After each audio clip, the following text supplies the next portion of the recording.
meeting. It is being recorded. Your personal information, including your image, your voice, names, opinions, any other personal information disclosed by you during this meeting is collected by the City of Roslyn under the Freedom of Information and Protection of Privacy Act for the purpose of your participation in public input, or you guys as the delegation. If you have any questions about the collection of your personal information, you can contact dco@roslyn.ca. That's Cynthia. If you do not wish your personal information to be collected, you can't join us. So we're sorry about that, but that's the way it is. So if anyone wants to comment when we get to public input, just put your hand up and we'll let you speak at that time. So if you're interested in talking about anything on the agenda, talk in the public input period unless you are a delegation. So once I see your little hand up in public input, I'll call on you and you will have 2 minutes to give us the wisdom of your words. So we've called this meeting to order, and I do want to make a special announcement tonight because this is International Women's Day. And I think it's fairly pathetic that this is still needed. I mean, we don't have a man's day, right? And it's not just in other parts of the world, you know, but right here in Canada too, women are often paid less, they're discriminated against, they're, you know, I mean, we know the whole laundry list of the differences and, you know, not given equal treatment under the law, and especially women of color. So my feeling is we could all do better, starting in our own hometown, but also for things we advocate for in the larger world. Okay, so now we're going to go to public input. And I see we've got a number of people in public input, and if they would like to speak to anything that is on the agenda, please raise your hand. And okay, we have got Stuart Terhune is our first person. Stuart, you can speak to us. Oh, thank you. Thank you, Mrs. Mayor, councilmen and women. Thank you for this opportunity. I sent a letter yesterday, actually, an email addressing several concerns I have about the development at 2452 Washington Street. And other than my, you know, there's my normal, what I would consider normal concerns about a big building going up next door to my residence, which, by the way, for those of you who don't know me, I'm a long-term resident of Roslyn. I was born there. The house has been in the family for 83 years. And I am currently residing in Spokane, but am looking forward to returning to Roslyn shortly. And I just got this building permit, or whatever you call it, the other day. I jotted down a few ideas, sent them to you in an email. And I think one of the main questions I had concerns the square footage of this thing and the lot size. And I don't know, can you guys look at the lot plan that is on, I think it's on page 164 of this agenda. Stuart, did you see the answers to the questions that our planning staff had responded? And I sent that to you this morning, this afternoon at some point. Did you get it? No, I have not. Oh, you didn't? I did not.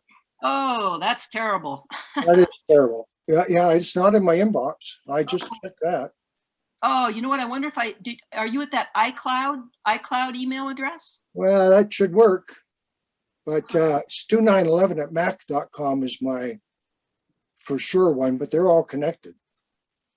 Huh, I am not sure why that didn't go. I hope it's not stuck in my outbox. You know what, let me try and, or could one of you guys on the line, can one of you send, oh no, well maybe, does anybody have Stuart's email in their contacts? Or I can go back and try and find it. Stuart? Rather than going through all these points now, is it possible we could get this information to him now and then give him an opportunity to respond once he's reviewed that information? Yep. That's what I'm hoping for. I was just hoping maybe that somebody could. While you're doing that, I do have one other thing that I was looking at today that I think is quite relevant. Okay, go ahead. If you look at the lot plan on page 164, it shows the property, the overhead view, 4 trees planted there, and it shows the lot lines and the footprint of the building. The property is 130 or what 34.18 meters long and 22.86 meters wide. That is, it's a perfect rectangle, and that gives you 781 square meters of land. Now the building, the footprint does not show dimensions. Oddly so, but it does not. But you can easily figure them out with a little geometry, because the setbacks are 2 feet on the ends. So that would mean that 34.18 is now 30.18 meters. Similarly, for the width, you take off the 2 4-foot-meter setbacks and you wind up with 14.86 meters. So the area of this footprint is 448 square meters. Now that is considerably over the 390 square meters that is a 50% coverage for this lot. I also checked this against the floor area ratio and came up with a similar discrepancy. The floor area ratio for this building actually works out to 1.3. And that's using kind of rough calculations, but it was the square footage that's provided by their drawings. So this thing, by your bylaws, is too big for the lot.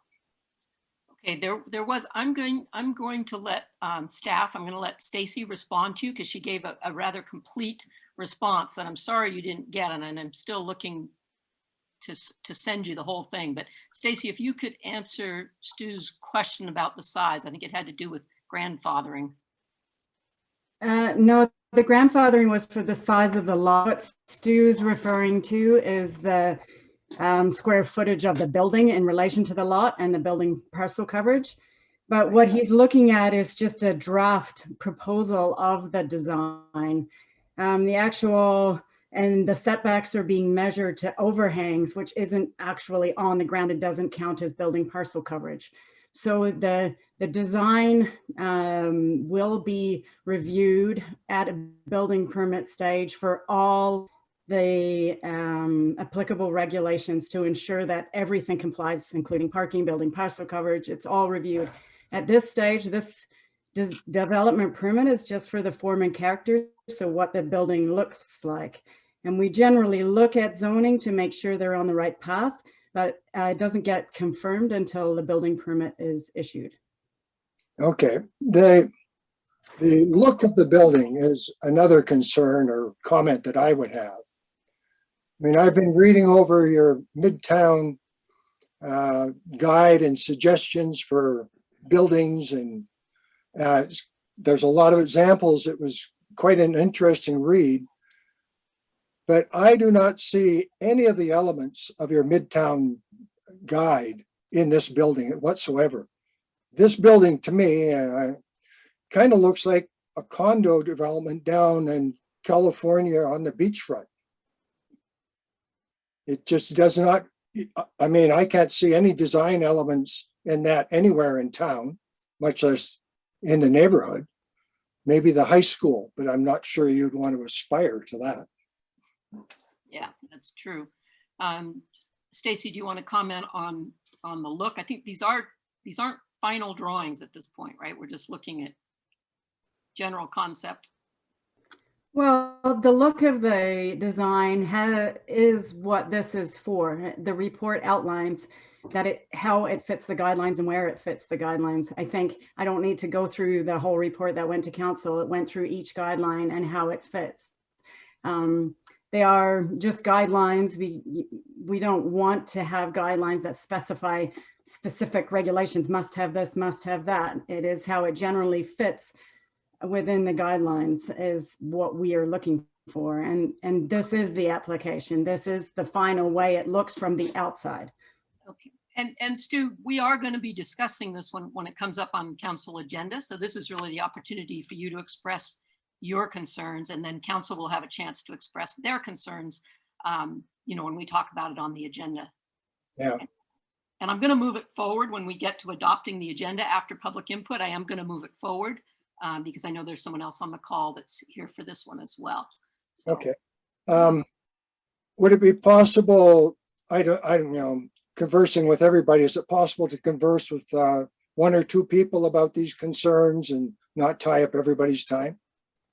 well, not right now because we are in the council meeting. Yeah, I know, but once I get your letter back, I'm sure I'm going to have questions. And Yeah, you know, I went back and looked and I sent it to the email that you wrote to me on. So I don't know why you don't have it. It went out at 11 o'clock this morning, 11:18 this morning. Maybe it went into your trash or something. If you want to go look at that and we'll see who else in public input wants to speak on something. Maybe that'll give you a chance to take a look at it. See okay, if can you see if you find it, and we'll hold space for you to All come right. back and talk to us. Okay. Okay. And even if we've moved on with the meeting a little bit, I'll still give you a chance because I know this is important to you. And the intention was that you got all the answers to the questions that you asked before the meeting. The good news is council has seen all the answers that were provided. So, okay, I'm gonna go back to public input and see if there are other people who would like to speak. And I see Tara House would like to have some comments. Go ahead, Tara. Great, thank you. Hi, everyone. It's Tara House here, a Rossland resident. I'm here to support a motion that's going to be brought forward later on in regards to the opioid crisis that's happening right now. I understand the motion will be worded to urge the federal government to declare the opioid crisis a national public health emergency. And although I do support this motion very strongly, I also would really like to urge the council to consider passing an additional motion that decriminalizes the possession of illicit drugs in Rossland. Unfortunately, the opioid crisis is actually something that's quite personal to me. Sorry, I have actually lost someone due to their inability to access help. Just going to mute myself for 1 second. Take your time. It's okay.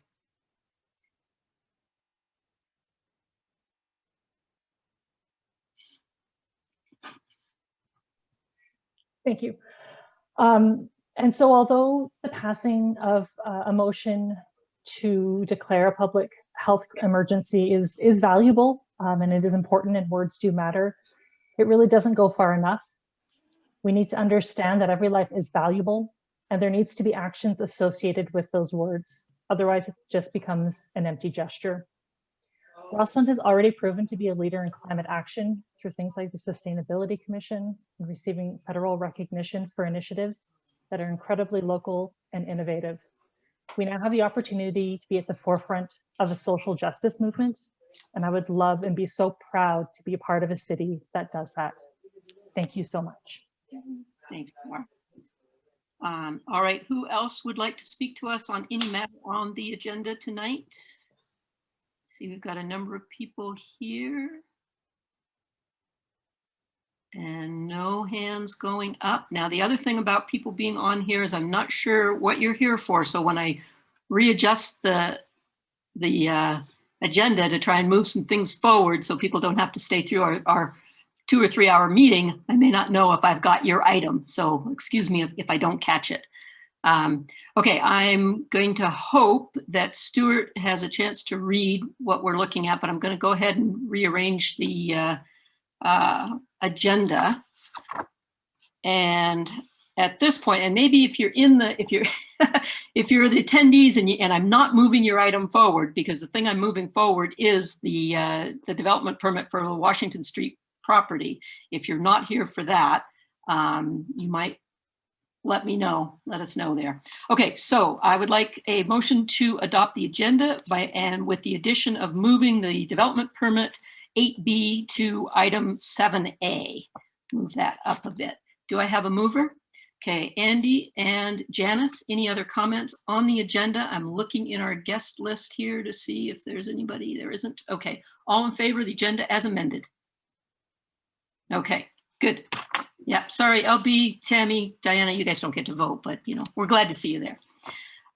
Okay, so first up, and I'm just gonna say, Stuart, when you want to come back on and talk, raise your hand and I will try and find you, but we're going to keep moving because we have our delegation, Moms Stop the Harm. And this is Diana Daghofer, Tammy McLean, and Leslie Beatson, who are going to give us some words and the presentation. So Diana, it's all yours. Or whichever one of you is starting, sorry. Yeah, I'm going to start, and I'm hoping you can all see the presentation up on your screens now. Yes. Okay. Tammy and Leslie and I, well, Tammy and I'm not sure if Leslie's actually a member, but Leslie has a very personal story to share at the end of our presentation. But we're here representing Moms Stop the Harm. It's a national organization of people, individuals and families who've been affected by opioid use in some way. There's over 1,700 members, and basically our goal is to end stigma, provide treatment options, and sorry, I can't see my and end the harms and deaths that are occurring because of opioid use. Tammy McLean is a family nurse practitioner who works in addiction medicine. She'll talk to you a lot about the medicine behind opioid addiction and why this is a health issue and not a criminal justice issue. I retired about a year ago from a career in public health research and policy, and I'm speaking to you from the point of view of the evidence that shows that if we are going to address the opioid issue, first of all, there has to be a lot more focus put onto it. And today we are asking for you to pass a resolution. Sorry, my screen doesn't seem to be, my slides don't seem to be moving. Here we go. To pass a resolution to urge the Government of Canada to declare the overdose crisis a national public health emergency, to put the focus and resources to this issue, to treat it seriously. But as Tara alluded to, that is one small step in the journey to address this, and decriminalization is certainly something we would love for the council to consider. This has been declared a public health emergency by the BC government and by many others. Almost 5 people a day are dying every day from a poison drug supply in BC. And I call it a poison drug supply and not overdose because we're dealing with street drugs that are laced with fentanyl, carfentanil, to the point where people just have no idea what they're getting. I mean, it's akin to you and I walking into the liquor store and picking up a bottle of wine and not knowing if there's poison inside it, or not knowing if this is 5% alcohol or 95% alcohol. People have used substances since time immemorial. We know that adults do. We know they come from every walk of life, and we need to address this, you know, like adults, like the health issue it is, and not from a moralistic point of view. So 5 people die each day, and just not to say it's any less severe or less of concern, but to compare that to the current COVID pandemic, a little over 3 people have died each day from that. Tammy, I'm going to hand the mic over to you. Okay, thanks, Diana. You guys can hear me okay? Oh, are you able to hear me? Yeah. Okay. Yeah, and just, you know, as it says on the slide, you know, that's the equivalent to 90 Pacific coastal airplanes falling from the sky and killing everyone on board. That's what the deaths of last year have meant, over 1,700 and, well, actually 1,716 deaths. And people from all socioeconomic, ethnic and cultural backgrounds and all regions and all provinces of our country are affected. The reason people use substances vary, but there are some common themes.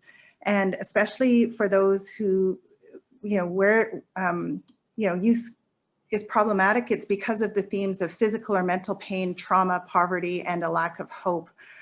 The majority of people who have passed away from substance use, well, many of them have had also mental health issues. And the rates up until this year, between the ages of 19 and 59, had been trending downward. But now they are going back up again, and the rates of people who have died 60 years and older have been trending upwards. The rates of those between the ages of 0 and 18 actually remain quite low. So I wanted to, these are the faces of some of the people that have died in Canada. And as you can see, there are many young people. I want to tell a very personal story of why I'm involved and why I've dedicated the remainder of my career to this work. When I was in my 30s, my mom, who was 50 at the time, became addicted to prescription opioids with some very devastating outcomes, not only to her, but to our family. Her story started very typically with a back injury, but she also had a trauma history from childhood. Trauma at a very young age is shown to be a very significant risk factor for the development of substance use disorder. And almost, not everyone, but many of the people that I treat have a trauma history. I've heard their stories, and my thoughts have changed about treating people with compassion and acknowledging the strength that they have to continue on, and rather than one of judgment. My mom has overdosed twice. She's ended up on life support 3 times.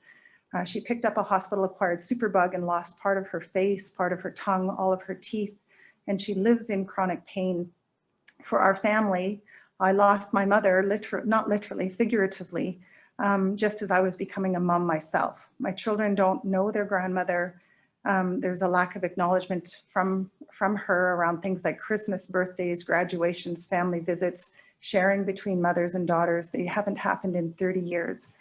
Luckily, she's now in a nursing home and is clean, I guess, if we can say it that way. But we won't ever get that time back. I'm grateful she's not dead. But she should have been, and for many years she kind of was.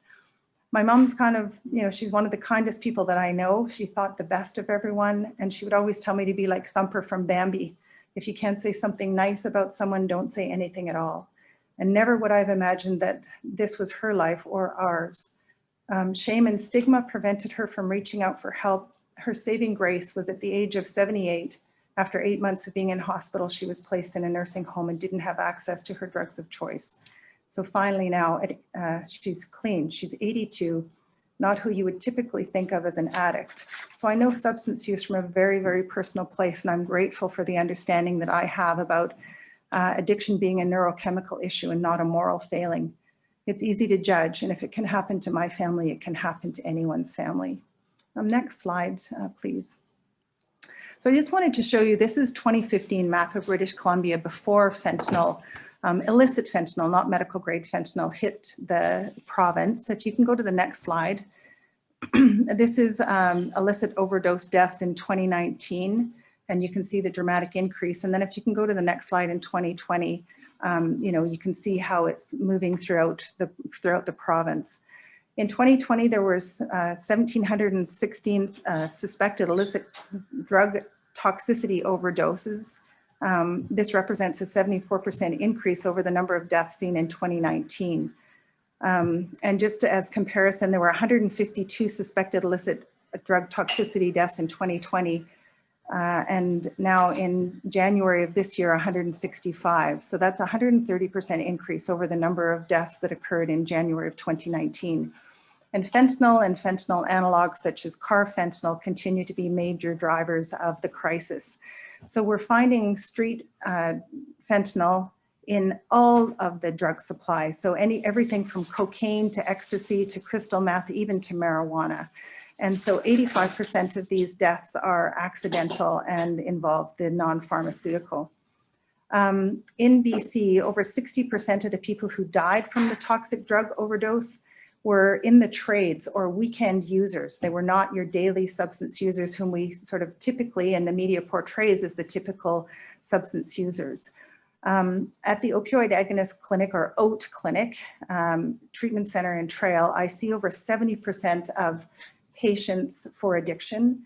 The people that you see on the street down in Trail represent less than 10% of my overall patient population. And for many people with addiction, stigma is such a huge issue as to why they don't seek treatment for their addictions or for their other health concerns. If you can go to the next slide, please. Sorry, yeah, I'm not sure. Yeah, there we go. So here we go. Sorry, back to the the other one. Sorry. Oh, it it's jumping. Sorry, yeah, the next slide. Yeah, so we've had approximately 19 opioid deaths in the Kootenai boundary area, just to put our Kootenai spin on things, with our relatively small population compared to other areas. So if we can go to the next slide. I just wanted to share a little bit of the neurochemistry and how addiction acts on the body. And so I want to talk about dopamine. Dopamine is one of the main neurotransmitters in our brain, and it's mostly responsible for our basic bodily needs, along with food and water. It's responsible for happiness, motivation, the bonds between people, how a mother feels about her child. That feeling you get when you do something really good makes you want to do more of that. That's dopamine. So for a person who use substances, they start to get their dopamine from an external source and from their drug of choice. And this overrides the body's ability to actually produce dopamine on its own. So no longer doing something like going to your child's birthday party, having that great day, perfect bluebird powder day, or even go out to get food and water no longer happens. Drug cravings override all of these things because the dopamine is basically non-existent. When they've done functional MRIs, cravings, when they've asked people in an MRI to think about their drug of choice, the areas of the brain that are responsible for cravings light up like a Christmas tree, and that's even up to 2 years after drug use has been stopped. If you can just go to the next slide, please.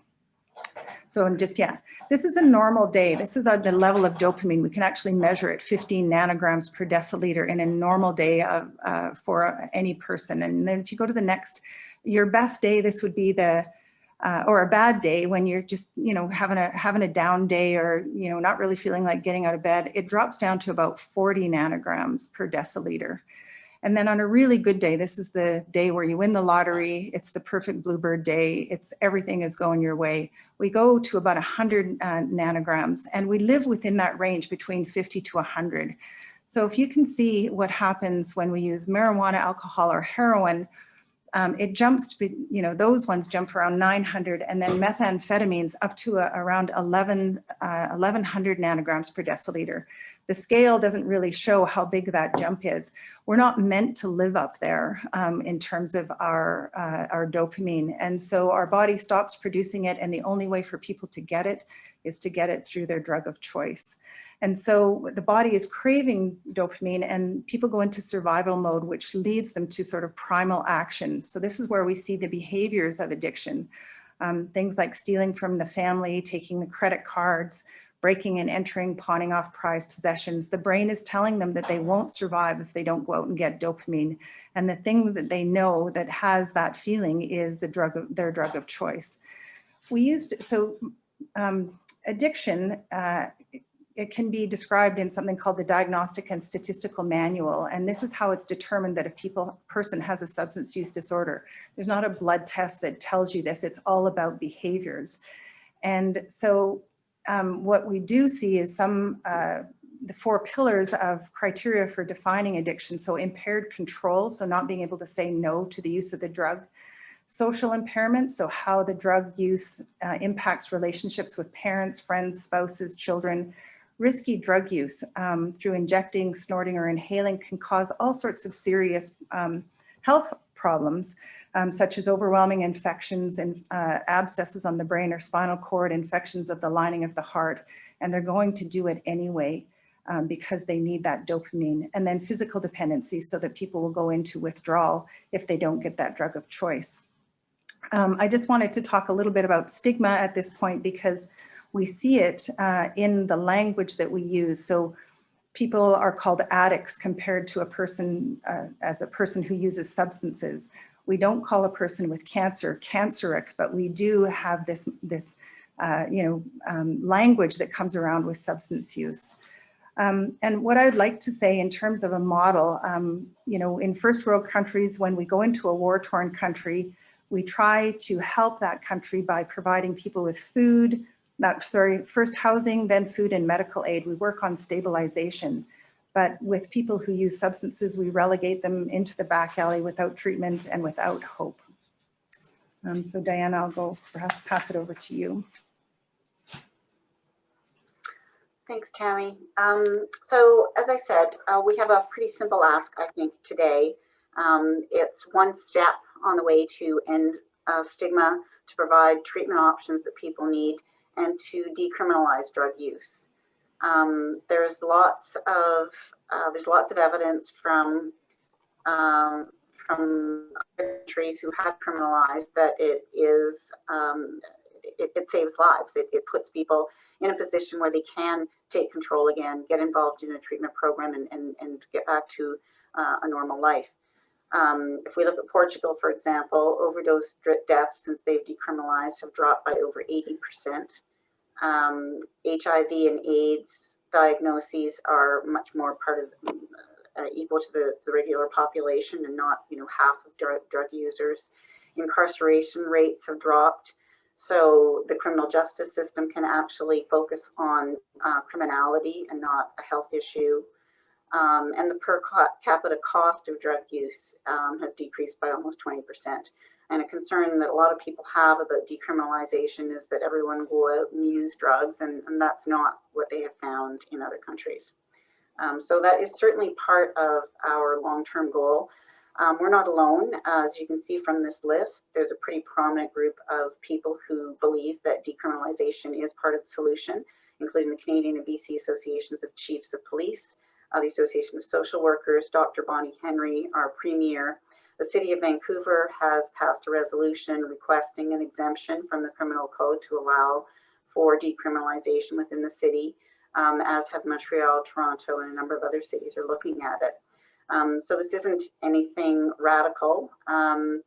It's something that needs to happen for us to fully address the opioid crisis.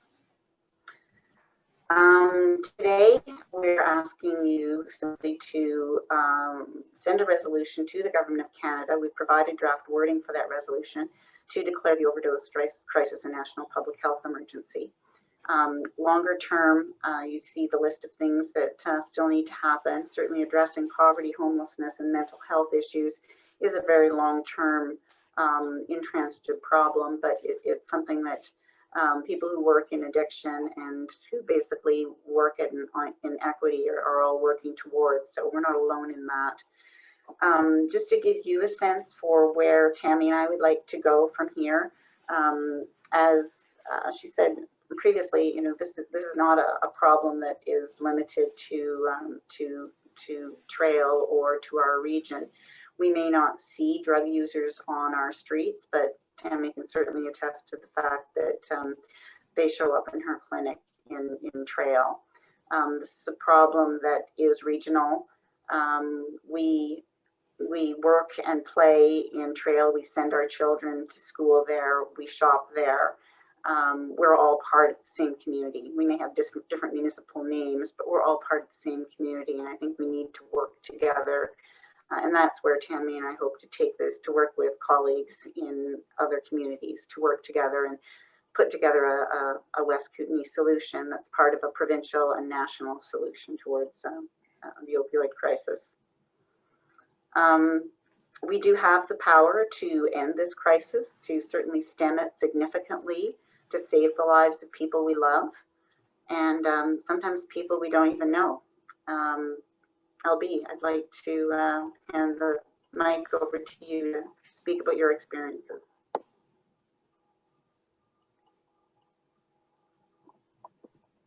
Oh, I can unmute myself. Your worship, council members, thanks for giving time this evening to this critical issue. Thanks, Diana and Tammy, for your presentation. Informative.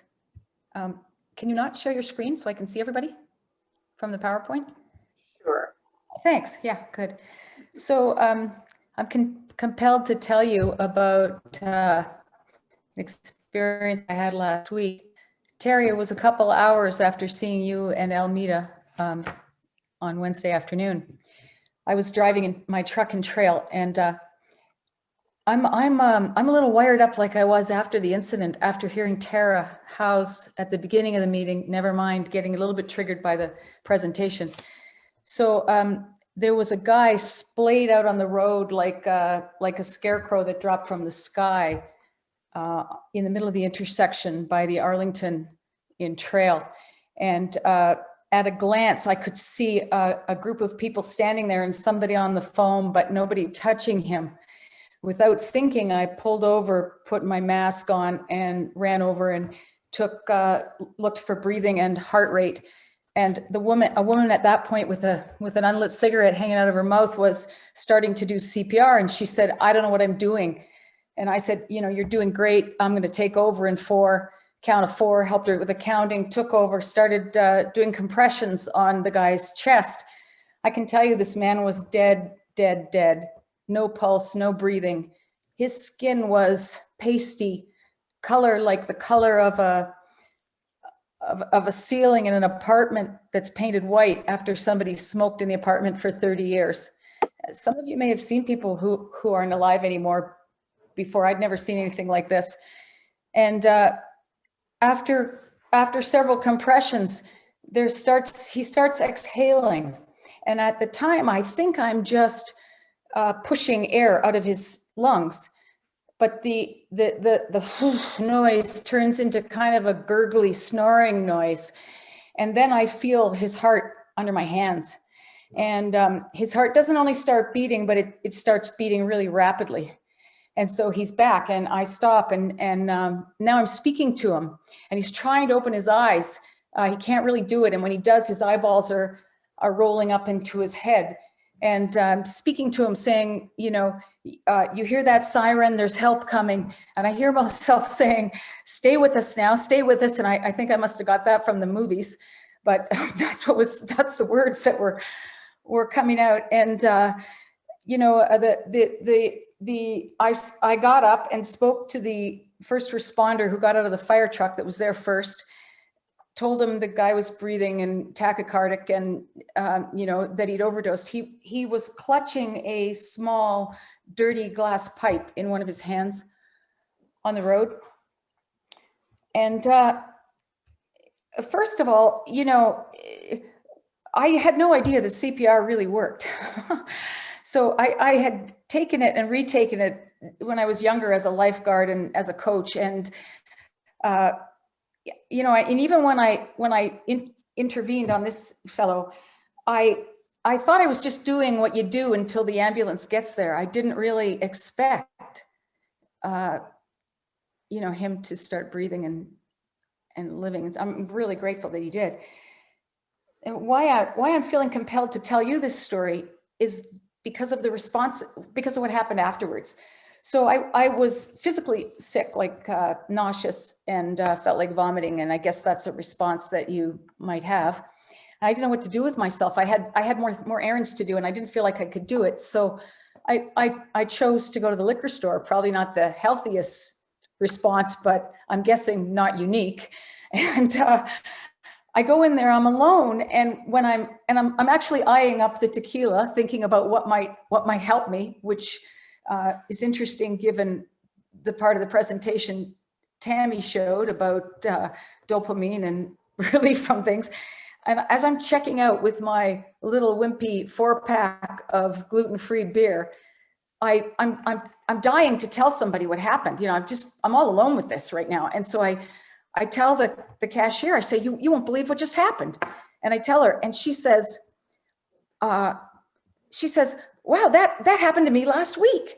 And I'm thinking, great, I'm talking to somebody who's had a shared experience. And I said, did you do CPR? And she says, no, it was in the bank. And the guy overdosed in the ATM section and then died. And we called 911. No one was going to touch him, she said.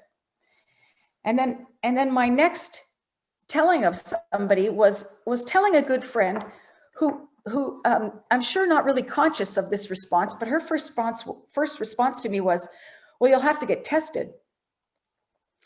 Now, both of these responses are indicative of seeing a fellow human as other rather than as same. And And I see this as a big issue that you know, culturally it's easy to marginalize people or see them as different or not one of us. And I question about, you know, my experience of going to the liquor store and after a trauma, because it was traumatic for me, administering CPR on this guy. And I'm going to guess that some of you here might have shared that response or something similar. And so how would that be dissimilar to that fellow's response to his anxiety or trauma in using whatever relief he thought he was going to get that didn't turn out so well for him. And I just think the sooner we can understand that we're all more related than different, which would be being a little more empathetic, the better we would handle a crisis like this. And I completely support Tammy and Diana and their work and Mums Stop the Harm. And I stand firmly with Tara Howes saying, any council can write a letter saying, declare this a federal health crisis. I say, take bold leadership action, please, and ask for decriminalization. Let's move forward. What do we, if not now, when? I think that's a Tracy Chapman song. But like, you know, let's ask for it. If not this city council, let's stand with the city of Vancouver and the provincial health officer and ask for decriminalization, as well as declare a federal health crisis. Thanks. I can't hear you, Kathy. We're happy to answer any questions that councillors might have. Sorry, I was muted. LB, thanks for that. That was a very powerful story.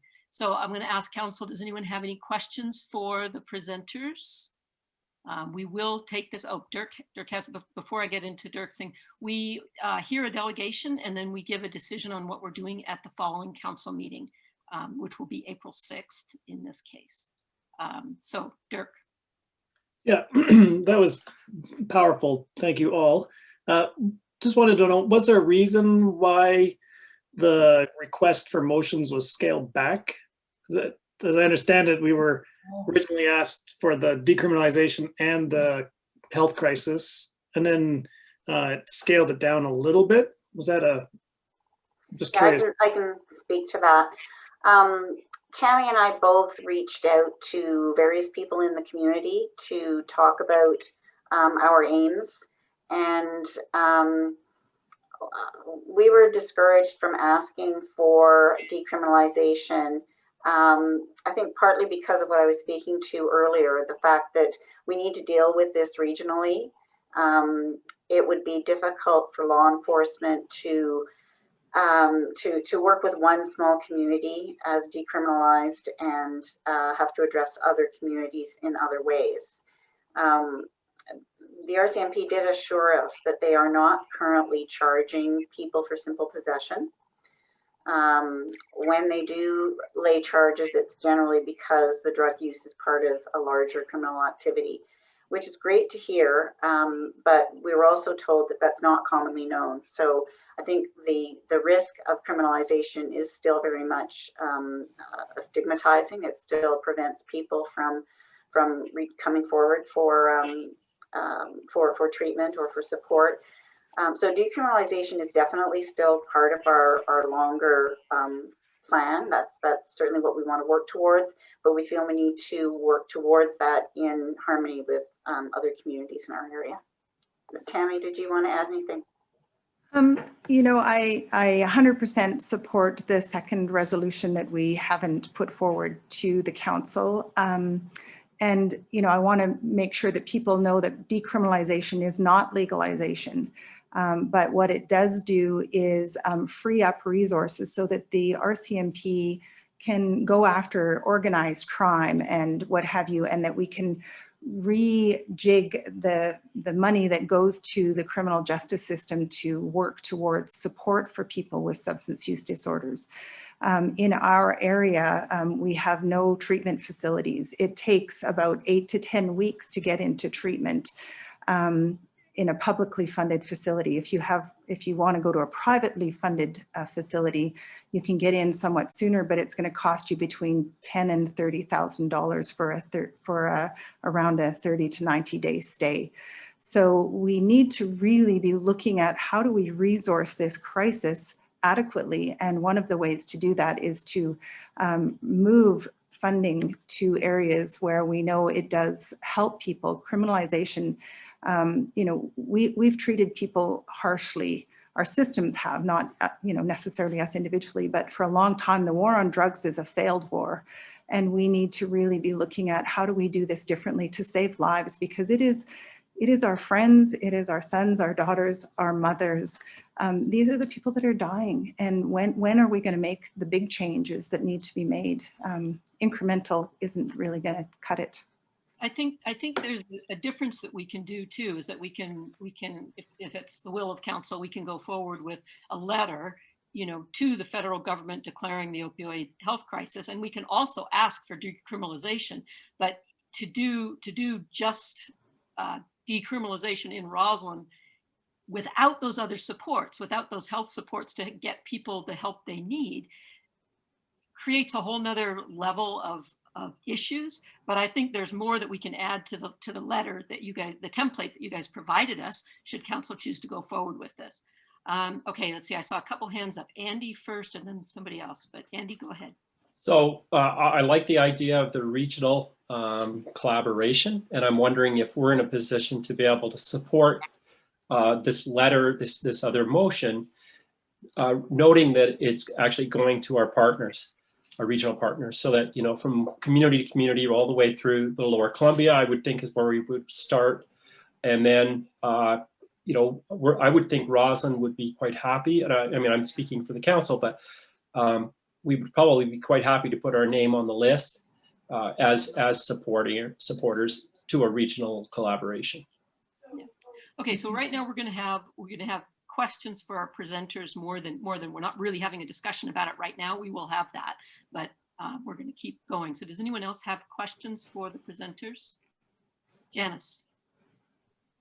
Thank you very much. That was a wonderful, well, it was a wonderful presentation, and then it was very moving. Not wonderful that we have this problem, but I was wondering if you could forward us the part of your resolution about decriminalization, so that we can review that when we review everything else for our next meeting. I'd appreciate that. Thank you so much. Happy to do that. Yeah. Okay, anything else? This is a very dramatic presentation. We really appreciate the efforts that you guys are putting into this. We know it's not easy. So I guess the last thing I would share is that the hometown where I grew up in, two young people from children of people that I grew up with were partying and bought some cocaine down in Vancouver, and they both died.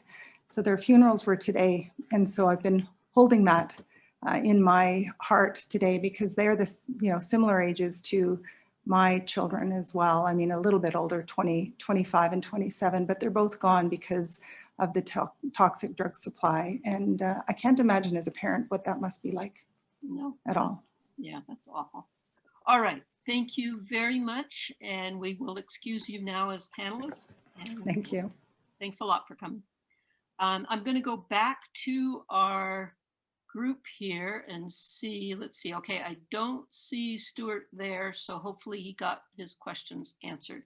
We are going to move on to Ramesh Shah. Welcome from BC Assessment. You have a presentation for us.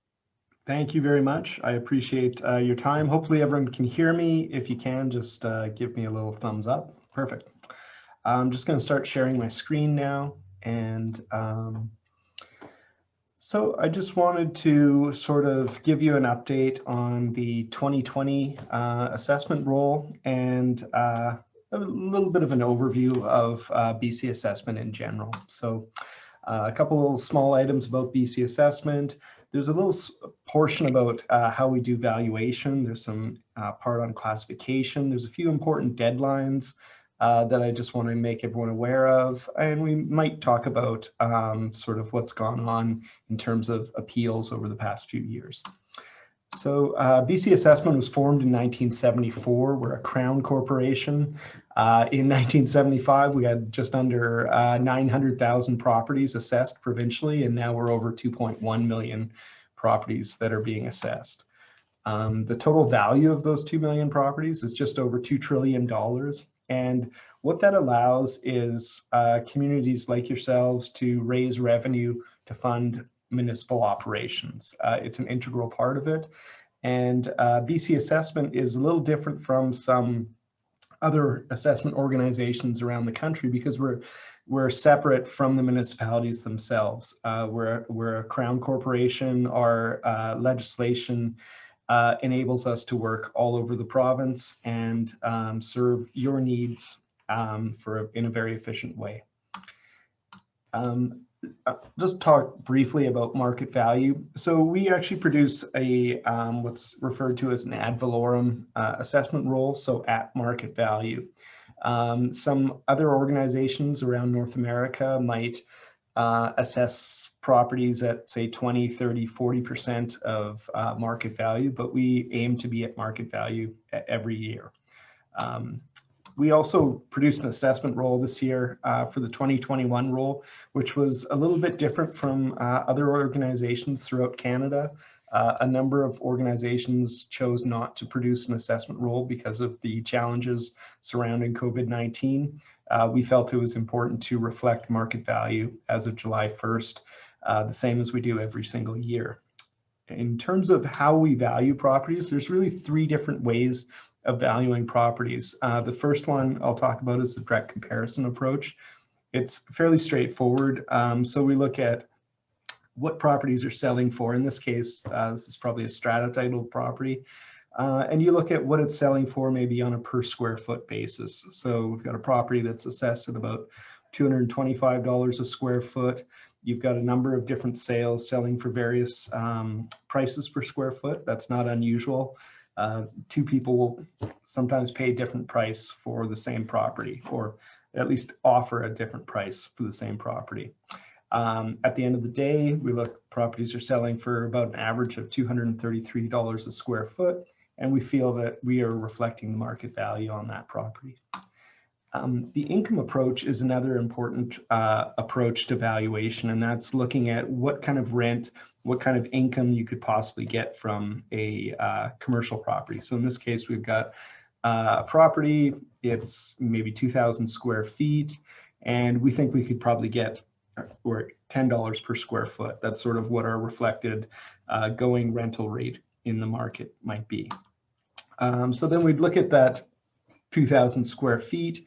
The $10 per square foot is an annualized rent. So we're saying that the space could generate $20,000 worth of income in a given year. And then we'll apply an allowance for vacancy. Occasionally there is vacancy, and 5%, you know, if you have sort of a 20-year investment horizon for a commercial property, that would say that one of the 20 years your property might be vacant. We do that for everybody, even though we recognize there are some properties that don't essentially suffer from any vacancy on a given year. But we look at it as over the course of your investment, there might be some vacancy over some time. There's also an allowance for some owner's expenses. So with triple net rents, you generally, the tenant pays the property taxes, the utilities, and insurance costs. But there are still some expenses that the owner would pay over the lifetime of the investment. Replacing a roof, for example, something like that, painting a building, those types of things. And so we allow for a little bit of that. What that results in is that the $20,000 annually will give a little bit of an allowance for vacancy and a little bit of allowance for expenses that accrue to the owner. So really your net operating income after deducting allocating for those is about $17,000. And then we look at, say, what properties are selling for. And when analyzing sales, we'll say, well, if the property sold for $265,000 and our expected rent was $17,100 on an annual basis, that shows a return of about almost 6.5%, which is not an atypical sort of return for a commercial property in our area. And then we use that 6.45. Usually we round it up to whole quarter numbers, and we'd say, okay, well, our valuation for the other properties in the area would use that similar capitalization rate, as long as there were similar sort of properties. In this case, it's a retail building. An office building might have a slightly different capitalization rate, and an apartment building might have a little bit different as well.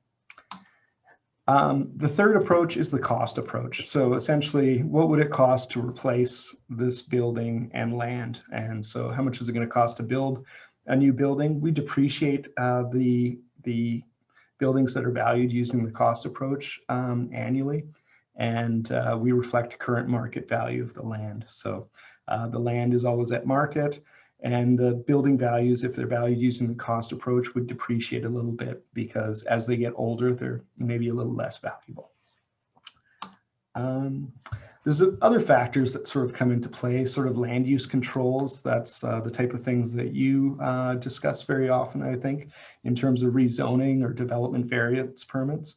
Or so if you have a zoning that's very restrictive, it might not be as appealing as something that allows more flexibility. Land characteristics, topography, is services available, that type of thing. It all comes into play into accounting for the market value of a property.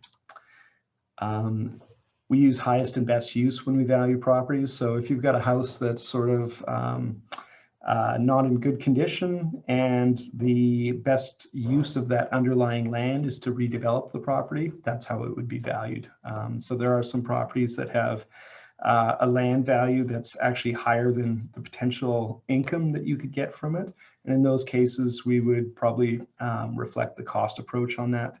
And we'd say, well, the highest and best use of the property is to redevelop the site into something more productive, or maximally productive in this case. But that depends also on it being physically possible, legally permissible. The zoning or the OCP might influence that. Financially feasible. Is there a market for what you're going to potentially develop? There's a lot of ways that that communities like yourselves come into play in terms of rezoning, redevelopment, and we also look into how demand is changing. I'll get into it a little bit later, but demand for housing in the Kootenays is different than it was maybe 15 or 20 years ago. So that's something that we always take into account when we're producing an annual assessment roll. There's a few different classifications of properties. There's actually 9 classes of properties. The largest one is residential by far, and the second largest would be the business and other. That's class 6. That you might have some light industry, might have some major industry, depending on where you are. Supportive housing is a very narrow group of properties. They have to be designated as supportive housing properties by the province. Those are assessed at $1 for land and $1 for the improvements, and that's a legislated value. There's some farm properties as well. Those fall into class 9, and utilities as well. Those would be class 2. Essentially what the classifications do is it allows municipalities to apply different tax rates to different classes. And so you might have the value of residential properties increasing dramatically one year. You can tailor your tax rate so that you still take the same proportion of your revenue from a particular class. You don't need to, you're not hamstrung by that. And that allows you the flexibility to tailor your revenue stream to the properties that you feel should support a particular approach. There's a few important dates here. Right now, we're in that second sort of block on the right-hand side, the February 1st to March 31st. So right now we have ongoing appeals that are being heard by the property assessment review panels. And those complete on March 15th, and we'll provide a revised roll to municipalities on March 31st. And what this does is it allows more certainty for yourselves about valuations. When we see people's value changing from year to year, we get some property owners that don't think that that value reflects the value as of July 1st in the prior year.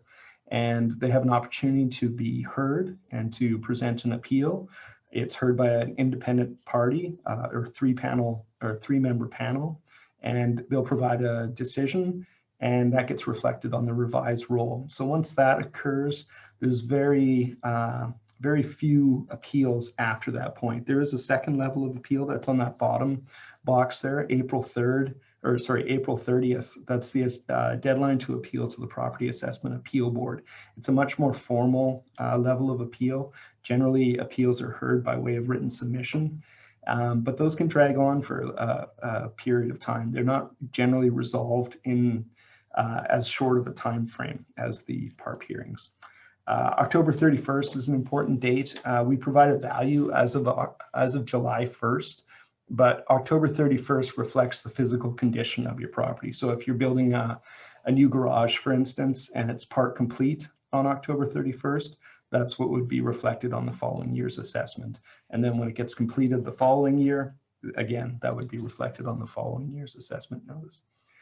December 31st, liability for taxation. So if you have someone occupying municipal property, say you lease out a building that the city owns, and they're there on December 31st occupying the property, they would be liable for taxation. Similarly, if they leave the property prior to December 31st, they wouldn't be assessed in the following year.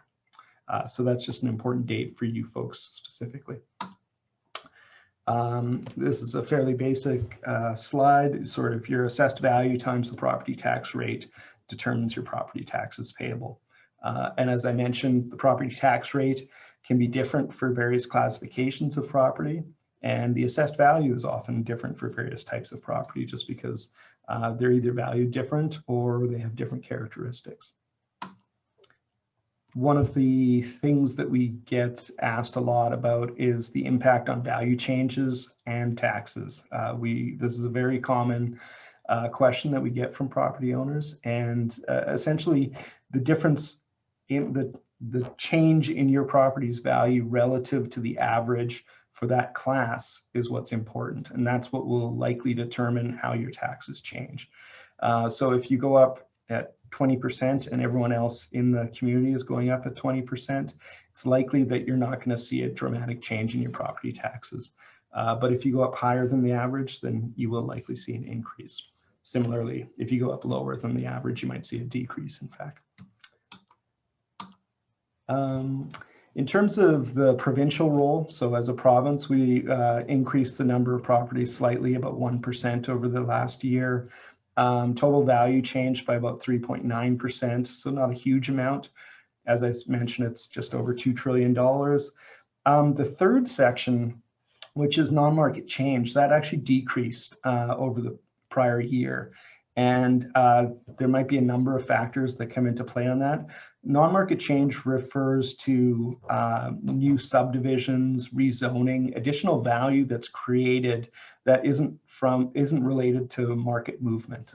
So if somebody subdivides one lot into 5 lots, that would be reflected as non-market change, and it allows you folks to raise revenue without changing tax rates. So it's additional revenue to a municipality without an increase in the tax rate. In the city of Rossland, it was a little bit different from the rest of the province. Again, a very nominal change in the number of properties. The increase from the prior year was about 8.7%. And there was actually a non-market change of about $22 million in Rossland last year, which was an increase from the prior year. So that kind of bucked the trend there a little bit. It could be, $22 million would be a number of new homes or a number of new lots being created. In terms of the values for the year-over-year changes, residential was probably about, I'd say generally 0 to 10%.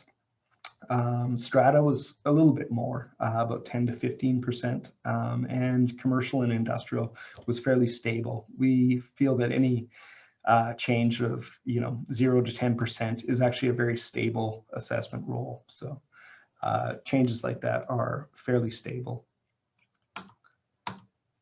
What we saw early on in this year was a dramatic fall off in the number of sales early in, I would say, the March to May period. This kind of shows it overall relative to active listings, but these are sales that we saw in all all real estate markets. So the Kootenays, the North, Vancouver Island, the Thompson Okanagan, they all followed a very similar pattern, which was a dramatic decrease in the number of sales in sort of the late March, early April period, and then a rebound later in the year that we saw we haven't really seen very often. That gray line that's in the middle is an index number. And generally throughout the year, we see a fairly stable amount of sales. And later in the year, we see fewer sales. And that did not occur this year. We saw a lot of sales in September to November, even on into December and January, February. We're still seeing quite a few sales.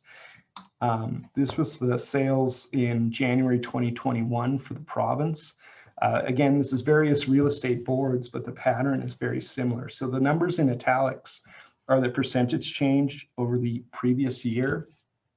So January 2021, there's not a ton of sales there, 219 sales, but that's a 53% increase over the prior year.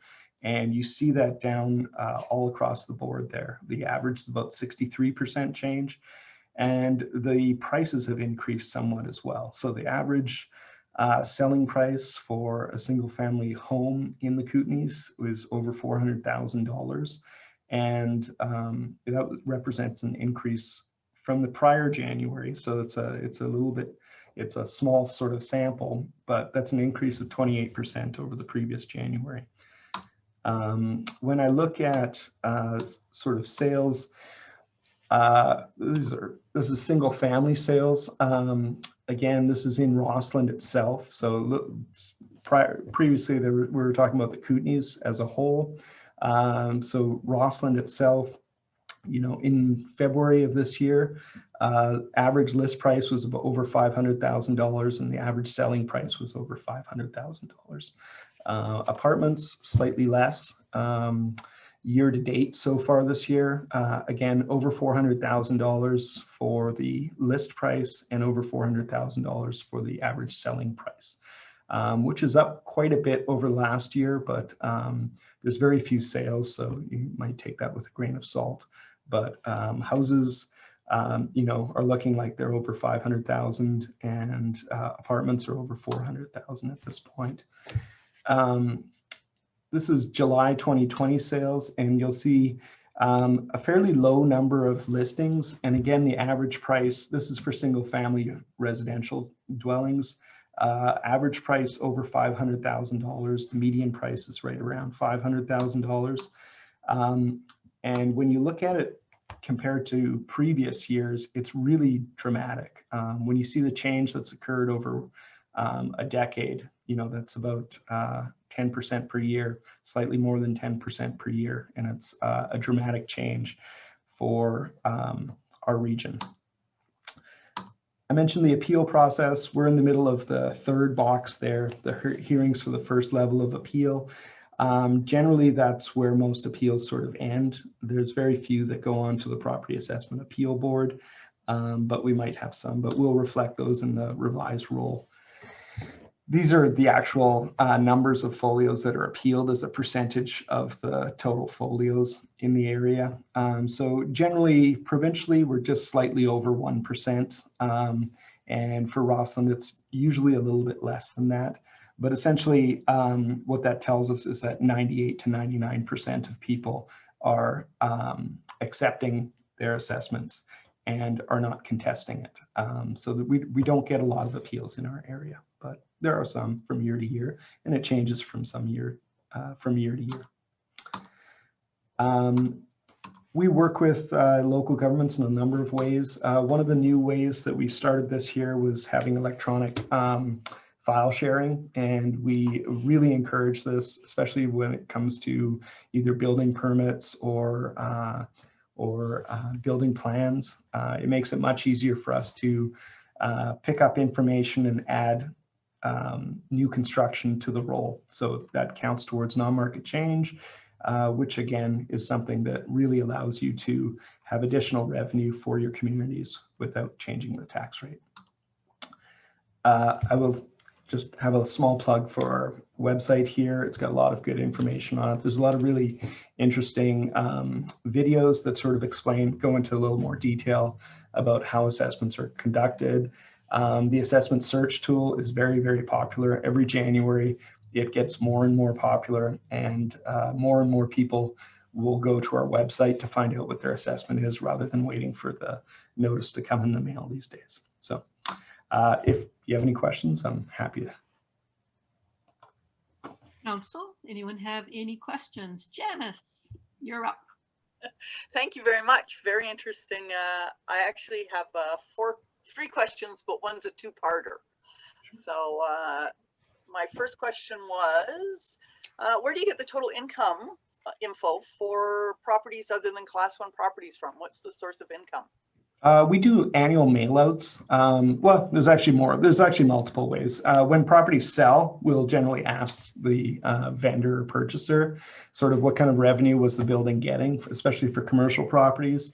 There's some information on MLS, places that are listed for lease, and they've got the size, and they sort of tell you what the anticipated asking rent would be.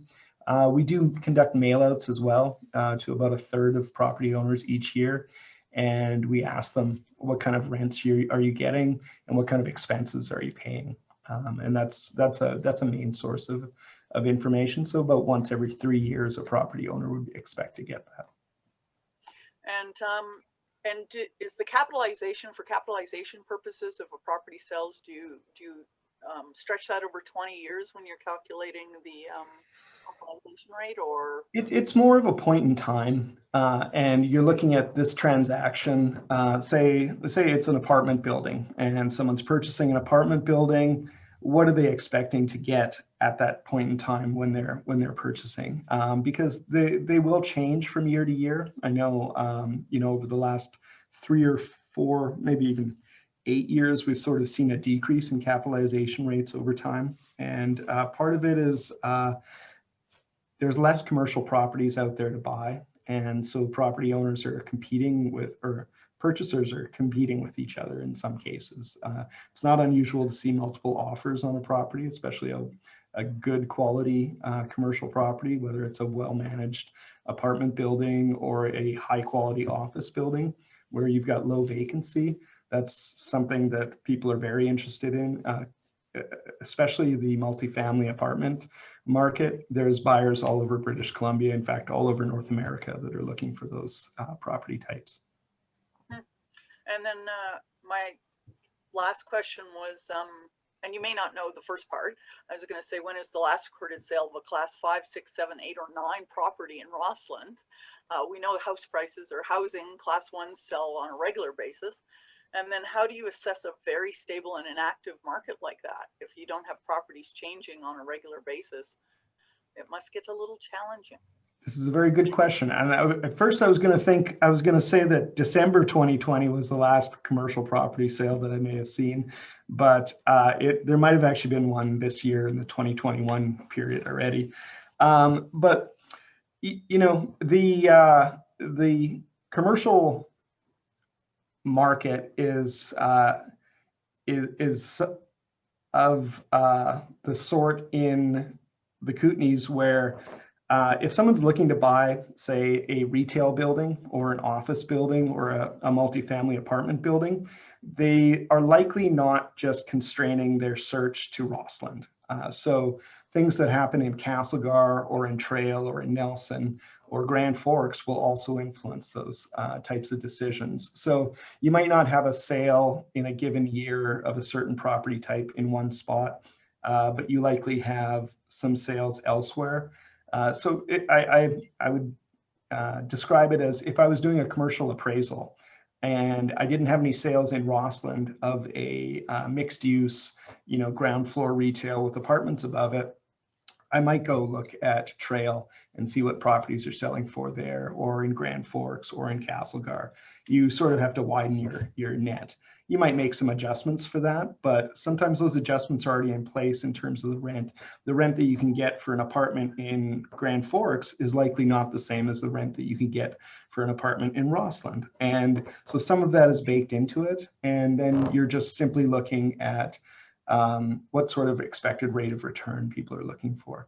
And again, you might not have a class 5 sale, but if you've got a number of class 6 sales that are telling you that people are paying a little bit more for a property than they were in prior years, then you would factor that in. Thanks. So you sort of spread the knowledge around amongst other property classes as well? Yeah, I mean, we're very fortunate. Our commercial appraisers are they're very knowledgeable. They've done a lot of coursework, and they have a sense for what's going on in the market. And I mean, property owners do as well. There's a lot of property owners that own more than one commercial property or more than one, revenue producing property, whether it's just a rental home or anything like that. Because we speak to these folks every year. We speak to a lot of them at this time of year as well. And so they have a sense of what's going on in the market as well. Okay, thanks. Hopefully, Janice, that was your question. Dirk, did you have your hand up? No, I was going to ask a question, but it kind of blurred in with what Janice asked. So, okay, perfect. Yeah. Stu, you have your hand up.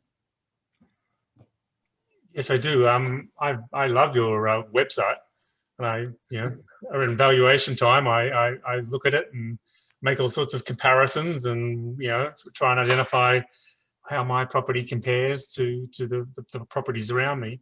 I'm presuming, am I correct in thinking that the values that appear on the website are the values by which the property is valued, or are there Correct. other factors as well? No, they get updated on January 1st each year. But there aren't criteria beyond which are available on the website which go into valuing the property? Yeah, I mean, I don't think every sale might not be on the website. There's probably some sort of okay. I guess I'm just not making myself clear. I mean, the website doesn't have information about the level of finish of a building, or the architectural elements, or the fancy finishings, or the rental suite in the basement, or whether it's operating as a short-term rental, and many factors which do determine the market value of the property, but don't appear on your website. So I was just wondering how those things, we're not capturing those in our tax base. Why not? Oh, no, they certainly would. So if you see something that's listed as sort of a standard type home, that's a different level than something that would maybe be a semi-custom or a custom home. Those are degrees of qualitative differences that would be reflected in assessments. Similarly, a finished basement versus an unfinished basement, that would certainly come into the valuation of it. And it might not show on the website, or it might not be completely apparent whether or not it's a suite or just finished basement area. But sure. It definitely comes into play in our valuation of properties. Okay, and just one other thing was, we discussed when we were exploring the complicated issue of short-term rentals, whether or not we could classify, the commercial component of a short-term rental as a commercial use for the purposes of taxation. And we were told that BC assessment was the stumbling block to doing that. Can you explain why that's the case? Yeah, I mean, various property types have various reporting requirements, and people aren't actually required to disclose whether or not they're using a property for short-term rental. And that sort of provides a difficult situation. I mean, you can go to Airbnb and you can see a house that's listed on Airbnb, but you don't know whether it rented, how many days in a year it rented, and property owners aren't required to disclose that information to us, but they are to us. Sure. I mean, specifically the number of days that they're rented, or types of information like that. But a commercial use could be highest and best use, so you could say that it should be rented all the time. Classification is different from highest and best use. Classification is based on the use. Highest and best use comes into play in terms of the valuation itself. Okay. But I would say that if you were renting out your home on Airbnb all the time, 90% of the time, I don't have any way of proving that you've actually done it that much. And I don't think you would be successful in an appeal saying that this property value should be, or this property should be classified as class 6 business and other, unless you've actually got that evidence. And I mean, you might tell me that, and I would be a little bit more successful in upholding that classification.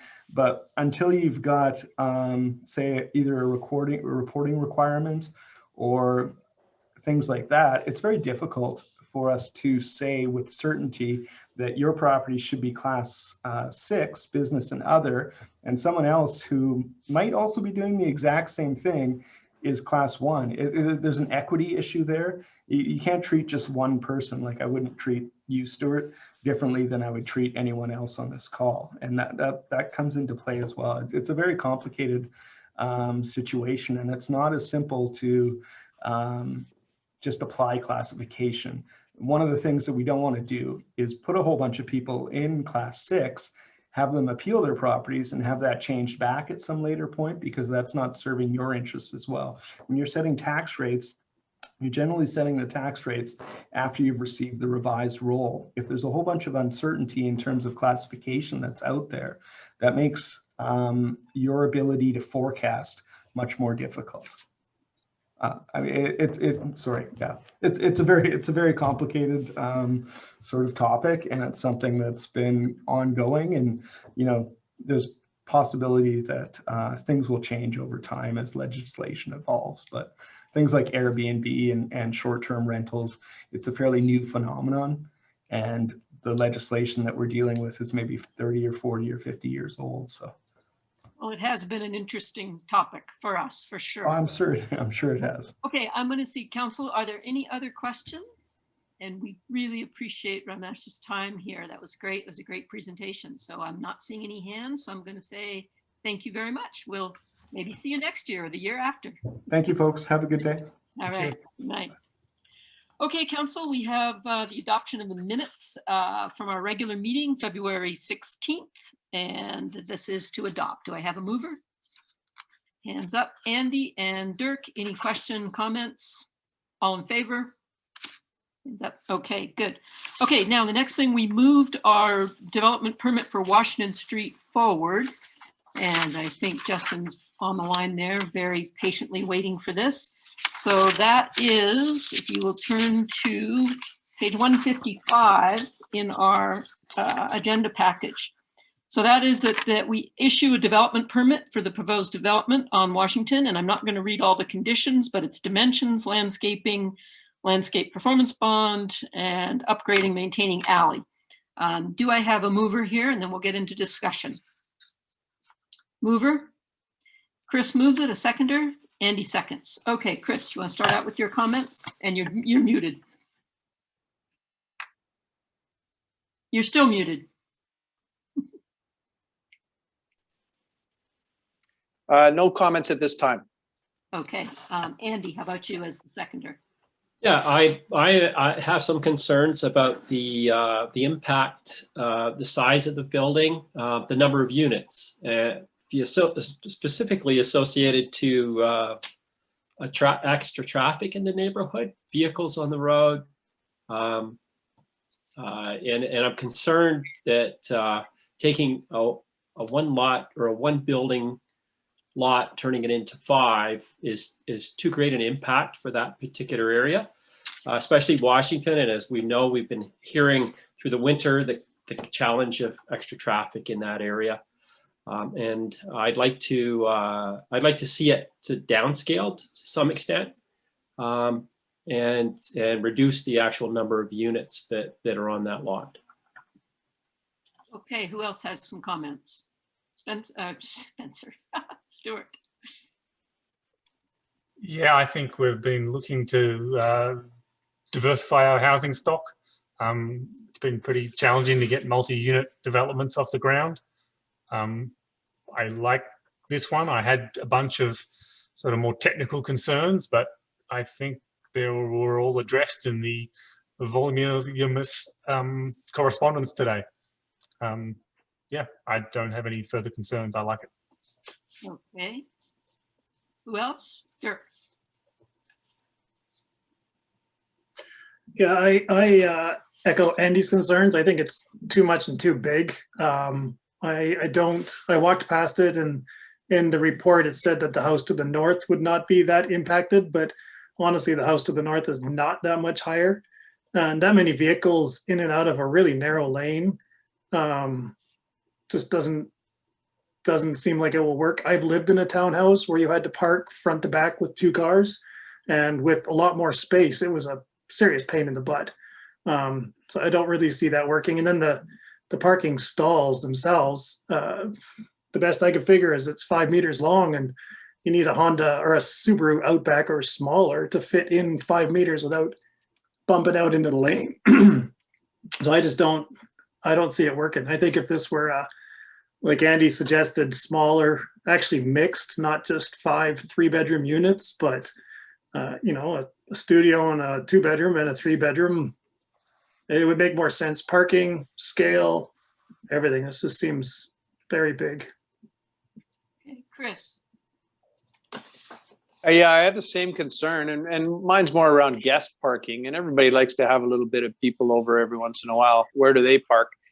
But there's also the vehicles now are so large that you're forcing people who want to live there. I guess, I mean, if they want to live there, they'll have small vehicles. It's their choice.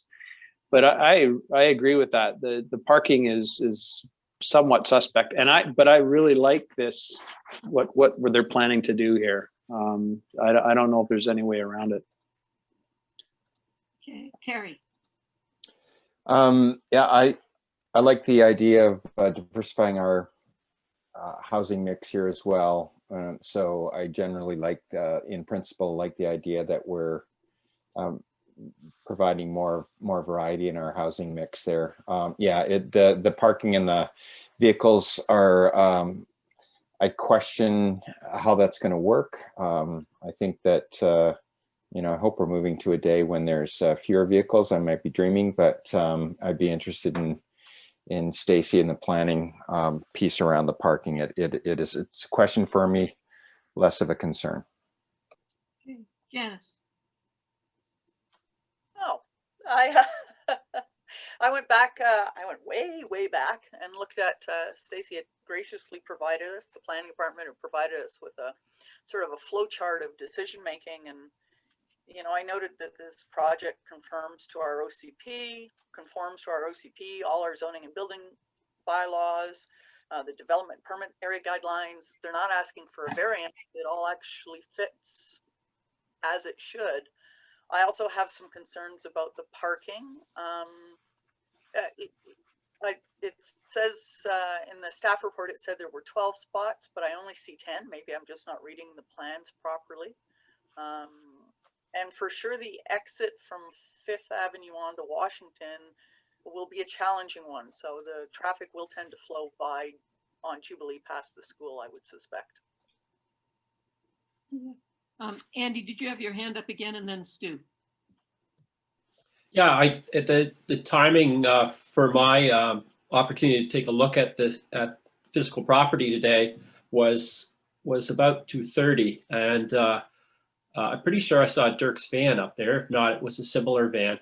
But the congestion around the school was crazy, and Jubilee was down to a single lane. 5th, there were cars parked all the way up 5th to Washington. And I'm guessing, I don't know if there was anything special going on at school other than pickup.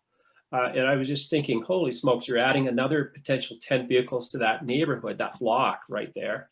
And people needing to access off of their laneway onto 5th and then down to Jubilee or up, which is in the wintertime is probably suicidal to try and get up onto Washington. But I would think that maybe there's a necessity to look at that street as potentially a one-way. Right now it's a two-way. That's 5th Avenue going up to Washington. And again, sheer size and number of extra vehicles in that neighborhood and the traffic concerns I have when I see, and I recognize that pickup and drop off is maybe 20 minutes to half an hour twice a day at the school, but the volume of kids, parents, vehicles around there is problematic. And I have a hard time supporting this proposal with 5 units. And 10 equivalent 10 vehicles or whatever it is close to that. Stuart. Yeah, I live right next to the school, and it's absolute chaos for those 20 minutes in the morning and in the afternoon. And I look forward to the day we have a bylaw officer coming and ticketing all those cars parking in front of the no parking sign. But I digress. 5 cars is insignificant compared to the 100 that show up at that time every day. It's not going to exacerbate the problem. And back to the process issue, we're not debating the technical details of this project. I mean, they're all interesting, but this is form and character. I mean, as Janice pointed out, you know, this is not a variance. This is within our zoning. We've set the rules, and this development meets them. Now, I wouldn't choose to live in a 5-unit strata. I don't want to drive in a little alley. I want more room for my big truck, but I'll live somewhere else. If someone wants to live there, they can. You know, I think we're arguing about things that don't actually apply here. I'm going to give staff a chance to comment. Stacy, if you're there, based on what you've heard. I was just going to say what Stuart just so eloquently said, that it's actually illegal to turn this down for traffic studies, and we could be taken to court for that. This is purely a form and character guideline. So as Janice also said, it meets our OCP, it meets our bylaws for zoning, including all parking sizes and requirements. In fact, they actually exceed the parking requirements according to the zoning. It meets all the guidelines for form and character in the OCP. Therefore, it should be approved. Okay, good. Thank End you. of story.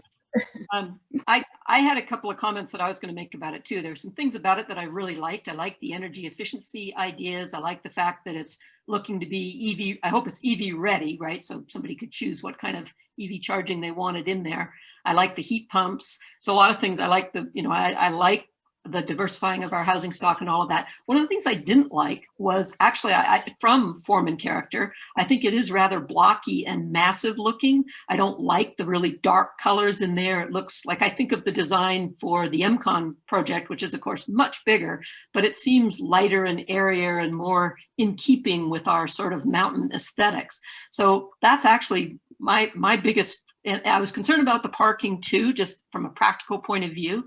But really, for me, it really is the way the thing looks. I don't like the look of it in that blocky, solid way. So those were my comments. Let's see, Dirk. Yeah, I mean, I don't like the look of it either, but most people know my style is not high level. Can I just ask why we're voting on this then? Like, why put in any kind of effort into reading it and looking it over if it's illegal for us to turn it down? Well, other than style, I mean, form and character. Yeah. Yeah, it's form and character guidelines. So that's what a rezoning application is, where you may look at things like access and parking and traffic and all of those other all-encompassing issues, density, etc. But the zoning is in place and has been in place for some time. And this is the time when we look at our form and character guidelines to ensure that it's meeting the guidelines of the form and character. Okay, Stuart. It's our due diligence to make sure that it actually does meet the criteria. It's not our opinion whether we like it or not. It's doing our due diligence to make sure staff have done their job to make sure that it actually meets all the criteria. Sober second thought. Yeah, a little bit like that. Okay, so other comments on it before we vote on it? Now we can vote it down on form and character and send it back to them for a little redo. I think we did that on the one that was down on Spokane and First, didn't we, Stacy, a couple of years back? Yeah, we did. That we didn't like the way the design looked, the box shape. I can't remember the one. Yeah, pretty sure we did. I'm pretty sure we did, but doesn't matter. Terry, did you have your hand up? I did, thanks. Yeah, the design review panel met on this. There was a few concerns about, I think it was the east, or maybe it was the, I'm sorry, one of the large sides of the building. There were some comments about it seemed like a big mass. I think, Kathy, that sort of captured what you were thinking. So there were some comments there, but I think the general sentiment with the design review panel was that it was it fit form and function. Nobody had a lot of protest around that. So from the perspective of the design review panel. It is interesting because when you think of the heritage management plan, you know, things that they're trying to get into, trying to get sort of keeping more of the heritage style, not necessarily heritage, but more the mountain aesthetic or whatever, right? I can just hear Larry Dole, you know, in the way he's commented on some of the construction that's gone around town. Andy. I was just going to say, if you look at the new buildings in the last 5 years in our community, the new homes being built, I mean, the use of architectural steel on the exterior, you know, the neutral colors or fairly bland colors. So that's just been the trend, and that's likely to continue. I don't know whether we can influence that. It seems to be what contractors are building and what people are happy to purchase or decide making that decision with their contractor. Stacy, do you want to comment on that? Yeah, I would also suggest that it's a factor of building an efficient home as well as an affordable home. That when you introduce more colors and materials to a building, you often increase the cost of the building. And I think it shows in the design review committee minutes of why they didn't split up the wall on the north and south faces was to ensure that it is the most energy efficient building that they can build. And I think that's what happens when we want energy efficient buildings. Then often we do need no breakup in the wall or anything, because that has the opportunity to introduce airflow or water even into a building envelope, which is not what you want when you're building an energy efficient home. So I think those types of houses that we're seeing now is actually a factor of our energy efficient regulations that we now have in place. That's how you build an energy efficient building at the most cost efficient way. Yeah, but does black have to be the cheapest color? Janice. No, the color doesn't. No, it's not to do with the color. The color is purely, yeah, that's objective or subjective. Yeah, Janice. I didn't see on the plan, Stacy, where they were going to put the heat pumps. There was some reference to having the mechanical in the attics, but if they're air source heat pumps, they have to be outside. It didn't specify if they were air source or ground source heat pumps. Do you have can you enlighten us on that at all? Or is that even an issue to discuss? Because they will be outside, they will be where people can see them, and they do make, you know, about as much noise as an air conditioner. Yep, they're above the deck roof and they're air source heat pump. Thank you very much. Right. Got all the answers. Okay, Yep. so no further questions or comments on this. I'm going to call the question. It is up for all the conditions that are in there. All in favor? Okay, and opposed? Okay, all right, thanks. Okay, so now we're back to the checkout bag regulation bylaw 2723, and that this is up for adoption. And I want to make one comment on this on our attendees there. Tracy Saxby, who actually started this initiative in Roslyn fully 14 years ago, just happens to be in town for the adoption. So let's not fail her, guys. I think it's great that she's here. So anyway, do I get a mover? And Chris and Terry, great. Chris, do you want to speak to this? It's about time. Good, short and sweet. Terry? He stole my thunder. Great, thank you. Okay, anybody else, any comments? Okay, so I had spoken to Kim at Ferraro's a few weeks ago once we knew this was coming back. I also sent an email to David Ferraro to let him know that this was coming back. And and, you know, just give them an opportunity to look at it, comment if they wish. Kim was quite in favor of it. I didn't hear back from David, but I think we're good to go. As you know, in the report, we can't force Ferraros to do anything right now, because if they were deciding, you know, their rules under the their COVID protocols, but a little nudge never hurts. And all the rest of our local stores around have, you know, gone away from plastic, you know, whether it's Safeway or no frills. So anyway, so I guess we're good to go. We will adopt this and then it goes into play. So all in favor? And no one opposed, unanimous. Great, thanks guys. That's been a long time coming. Okay, next we have our fees and charges for recreation, parks and cultural services, bylaw 2751. And this is for first reading. Who moves it? Janice, and a seconder? Come on, somebody, second it. Dirk. Okay, let's keep moving here. Janice, comments? Yeah, I would not like to see us adopt this or move this along as it is. I'd like to see us apply the CPI increase to all our fees for the upcoming year. And I'd also like to see us, unless staff can chime in on other facilities in the area, getting rid of their non-prime time rates. I wouldn't want to see us impose those rate increases on those two users. It's 24% for the youth group and it's 35% for the adult group. So I'd much rather have the whole user group pay the CPI than impose that increase on two user groups, especially when it's really just an administrative smoothing. Okay, so you're making an amendment. You're making an amendment here of those two items, right? Yeah. Of applying CPI across the board and keeping the non-prime rates the way they are currently. Yes. Okay, is there a seconder for that amendment? I'll second it. Come on, guys, we got to keep moving. So Janice, tell us your rationale. Do you have anything further on that? No, I explained my rationale. Okay. And I don't really have anything to say on that either. I think it makes sense. Does staff want to comment? I don't know if is Christy there?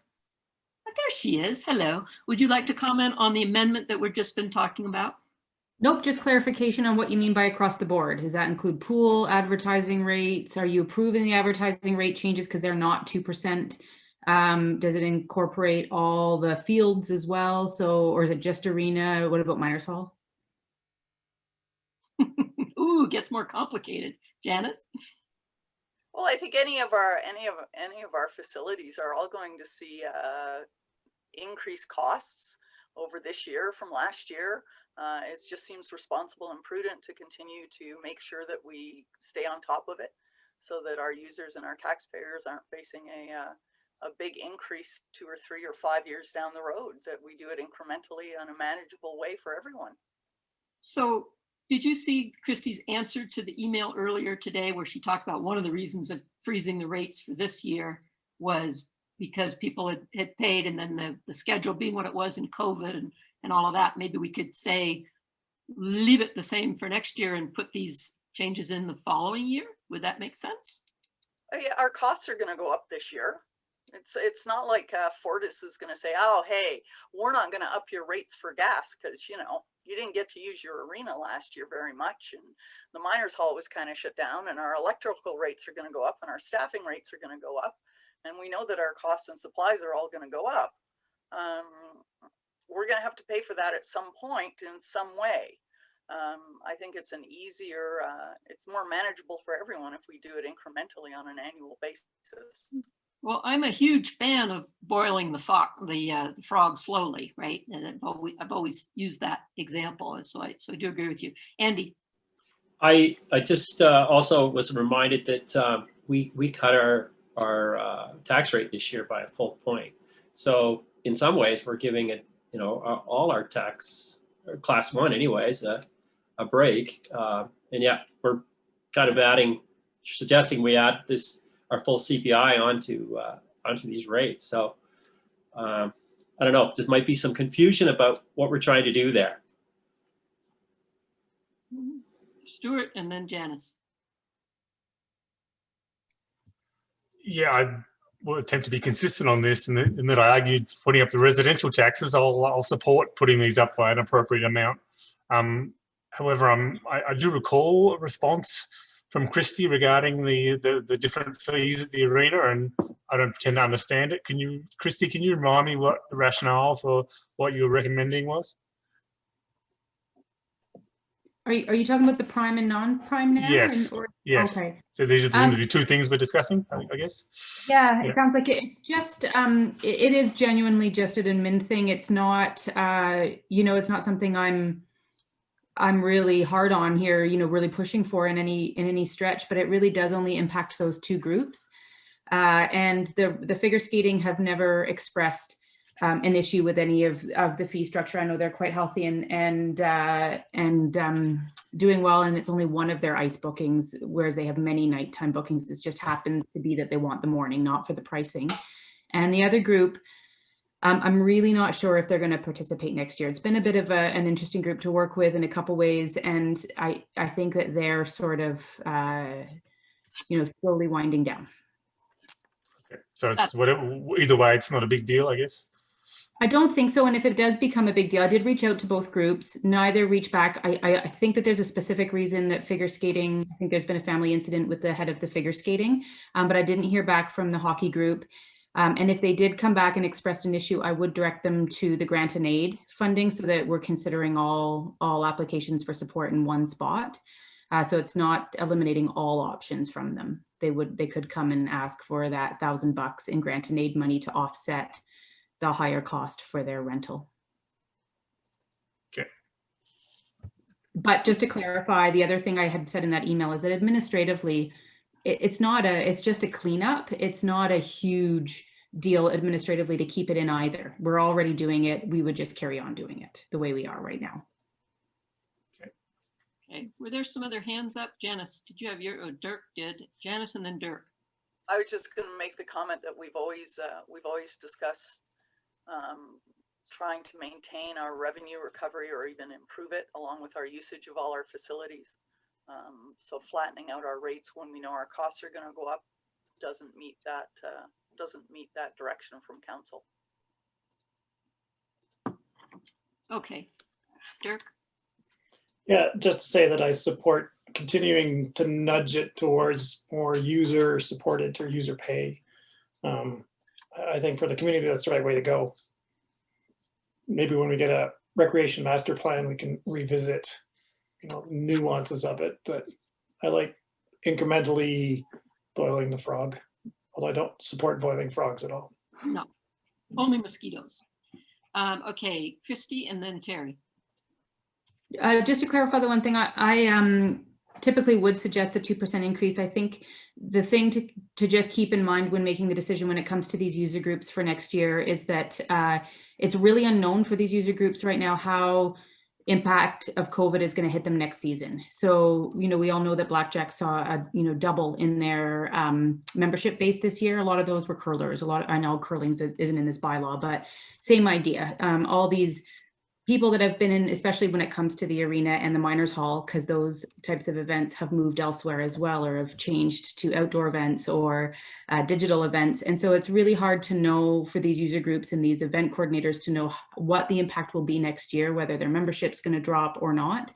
So, there's no example to run off of for that. So it's a big unknown all around on their part as well to try to form a team or an event again next year. So that does sort of argue for coming to community grant and aid, perhaps, if they get into trouble. Terry, I think you were next. Yeah, I recommend, I feel like we should be doing incremental upcharges and try and recover more. Okay, so we've got two amendments that we're looking at here. One is the CPI, which would be sort of approximately 2% or whatever it ends up being. And the other is getting rid of the non-prime rates. Now, I feel like I'm seeing consensus on the 2%, but I'm not sure about the prime time versus non-prime time. So do we need to handle those as two different things? Or if I just put them both together and we vote on the amendment, we can move on. Anybody want to? Christy. Just looking for clarity on that arena advertising fees that are in there, because I had suggested a higher than 2% increase. So is the 2% on the advertising fees or all entry fees and rental fees, and the advertising fee stays with the recommendation? Well, I'll let Janice say what she was going to say. I'll tell you what I was thinking. I like Christie's suggestion about entry and rental fees versus advertising, because I know she's already adjusted those. And that was just a big mouthful when I was trying to make the amendment. Yeah, okay. So Christy, you got that? So staying with your recommendation there, it's more like the 2% is for those kind of just fees that are, you know, going up. The other thing, because you're going to have multi-year contracts for those boards. So they're not going to go up every year like the rest of this. They can be handled differently. Okay, I'm going to call the question on the amendment. Everybody, unless there's any more comments going once. So are we voting on both or one? We're voting on both on the amendment because nobody told me they were going to have a terrible problem if I put them together. Okay. You have a terrible problem if I'm putting them together? I don't have strong feelings about the different quest times, so I'm fine. Okay, so we'll go with them together. The amendment is the 2% and then keeping non-prime the way it is currently. Okay, all in favor? Okay, anyone opposed? Nobody opposed. Okay, good. Okay, now we're first reading on the fees and charges bylaw as amended. And we've already moved it and seconded it. We're all okay. All in favor? Good, we're done. Thanks. Okay. Okay, so now we're getting into our new Notice of Enforcement and Adjudication System bylaw 2749. This is such a cool thing. Who is going to make the motion with it? We're doing a first reading here. Stuart says yes. Who's a seconder? Dirk is a seconder. Okay, Stuart, what do you want to say about it? I like it. I like it. That's good. My only thought was that, yeah, I don't know whether we're going to be able to do this now, but it may require a little bit of reconsideration of our actual penalties, given that they've been purely symbolic in the past. If they're actually going to be enforced, you know, maybe once we get a bit of feedback, maybe we may need to adjust them. I'm not exactly sure how, and I can't really anticipate in advance, but that just occurs to me that something may come up. That's a good point. We do look at it. We do look at that every year, right? So we could put this in place and then see how it goes. Dirk was the seconder. Yeah, I like it as well. I think whoever does get the job is going to be busy for the first while. Okay. Anything else on this, or we're going to call for our first reading, and we've made no amendments to it, so no feedback. Cynthia, you're a rock star. It was perfect. Okay, all in favor? Okay, good. Okay, so now we've got a couple of policies that go along with this. The first is the screening officer policy, AD 31, as presented. And this, as you notice, there were some missing words that were then added in, so everybody got to read those. All right, a mover, Janice, and a seconder. Andy. Janice, comments? I like this one too. Okay. Andy, any comments? All right. Anybody, any comments? All good to go? Cynthia hits another home run. All in favor? Okay. All right. And now the last one. This is the policy of the bylaw policy enforcement AD 3 as presented. Motion to approve. A mover? Dirk moves it. Chris is going to second that. He hasn't seconded anything all night. He's been snoozing. Do we have any comments on this? All good? All in favor? Okay, now we're moving along. Okay, now we've got our equipment loan policy, AD 6. We approve it as presented. Who's a mover? Terry and Chris again. We'll give Chris another one. Comments here? Okay. No comments. No comments. All in favor? Okay, good. All right, we are moving right along. This is our employee training and professional development policy as presented. Who's a mover here? Dirk and Andy. Any comments? Dirk? No. Andy? No. Anybody? No. All in favor? You guys are awesome. Okay, policy review, street light policy that we approve as presented. Mover? Dirk? Janice? Okay, any comments? I just have a question. Have we ever tried to pursue the sky initiative? You were very close. You missed all the angst that went on putting this policy in place. Oh, You yeah? pull the light out of this town, people are going to skewer us. I don't Oh. think we can. But we did talk about it. There were some people who came and presented on dark sky when we were doing this policy, said that this didn't go far enough. But yeah, it was pretty challenging as it was. Maybe I'll start a movement. You'll start a movement. Okay, you were the mover and Janice was the seconder, I think. Janice, any comments? It all looks good to me. Oh, good. Okay, Stuart, did you have a comment? Only that it seems to be less controversial these days. It seems to be just be the new normal. Maybe it's time to push it a bit further. They just gave up. Andy. One thing, noted about the dark skies, certainly there's a lot less of a glow over the community now than there was previously. No question, the LED lighting and the directional lighting made a big difference in the overall glow, let's say. Okay, I'm going to call the question if there's nothing further. All in favor? Okay, well done. Okay, now we have got a development variance permit, and this is for 2142 3rd Avenue. So this has a tiny little variance. Who's going to move it? Andy and Janice. Okay, Andy, anything? All good. Janice, anything? Anybody, anything? All good? All in favor? Okay. All right, we've done Washington. That's good. We are on to the draft corporate management plan. I have to say something here. Always, since this thing has been in there, it's been great work, but it bears repeating. When I started on council in 2008, one of the goals was to modernize the corporation. It was like we're gonna make Roslyn, great again or whatever. But until we've had this particular staff, everybody that's in City Hall and Public Works now, it really didn't happen significantly. So I really want to thank. Also, I can't see anybody, which is frustrating, but really thank everybody for all the work that they've done. And I'll also give credit to the last couple of councils that have worked sort of coherently to get some of this stuff done. So we're all awesome. Other than that, who's going to, we just need to approve it. So who's going to move it? Janice and Terry. Any comments? Good. Terry? Anybody have comments? Or you guys you're getting ahead of me now for the vote. Stu has a comment. Yeah, I just wanted to compliment staff. I just thought this was very easy to read when I'm rushing through a whole bunch of stuff. This was a little oasis of clarity. It was good. Yes, it gets better and better every time. It really does. So that's great. Okay, all in favor. We're approving it. Now the hard work begins, making it happen.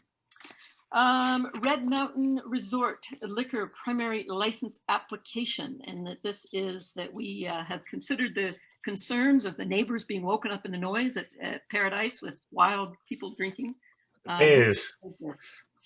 Stu, you can move it. And who seconds? Chris seconds. Okay, any discussion on this? Pretty straightforward. Might upset a few bears. All in favor? No, it won't upset bears. They're sleeping. Okay. Website redesign proposals, review the award, review and award these. This about time that this thing has happened too. Who's going to move it? Andy and Chris. Any comments? Andy, Chris, Dirk has a comment. Just that there was a point in there, I can't remember where it was, about tweaking the contract if there were additional things. Is that up to the 60,000 that we'd originally kind of earmarked, or is that up to 10% of the contract value and then we reconsider, or how does that work? Staff? It would go up to the total amount that we had budgeted for, but we don't expect that it's going to be anywhere close to that. Okay. All right. I think that's great. I don't think we need to micromanage that one. I'm really hoping to see better communication stuff in there. I know the original Economic Development Task Force had put in some recommendations about how to make our communications that go out to the public better. And I was glad to see that was in the RFP. So that's great. I'm really surprised we got such a limited response to it though, but there it goes. All in favor? Okay. Okay, we are winding down here. Oh, here's a good one. Ophir Dam Reservoir Dam Safety Review, that we approve the grant application that was already submitted. Who wants to move that? Andy and seconder, Janice? I think that's good to go, right? It's gone, so all in favor? Thank you, Yeah, just wanted to make mention of that. A little bit shocked at the fact that the potential upgrades could be in $1.5 to $2.5 million on a facility or a dam that's only 10 years old.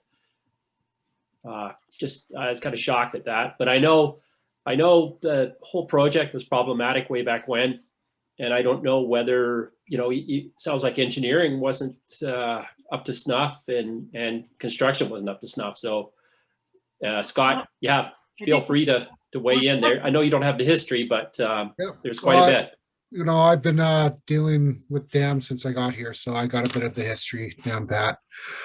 Basically, what we don't have is a dam safety review, which when every 10 years has to be done, and was supposed to be done in 2019. FNROD, which is the provincial agency at this point, say that we need to get one done. Once we get that dam safety review completed, that's going to give us a better idea of what needs to be done.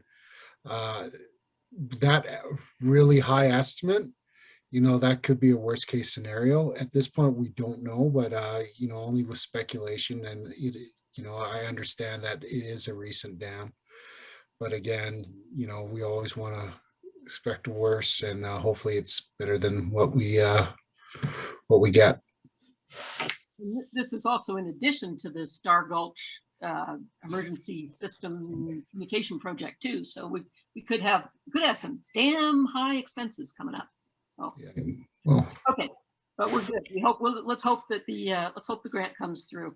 And speaking of grants, we've got Healthy Communities Initiative grant for our downtown public washroom that we're still trying to get at. Who wants to move that? Dirk and Andy. Dirk, comments? I'm still just shocked at the price of a toilet. But I think we need it. Gold plated. Oh, a few years ago, Nelson put theirs in. It was over $140,000. Wow. And that was how many years ago now? So yeah. So I had a question about this, Kathy, as well. I'm a little. Why is recreation staff struck with this project and not public works and planning? Good question. I have no idea the answer.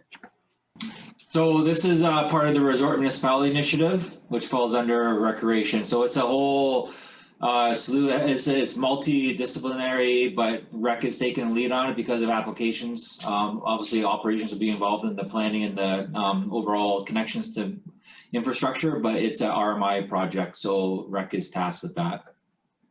Christy won't be digging the holes. So, okay, we're moving on. I think we voted on that one. Didn't we vote on that one? Perry?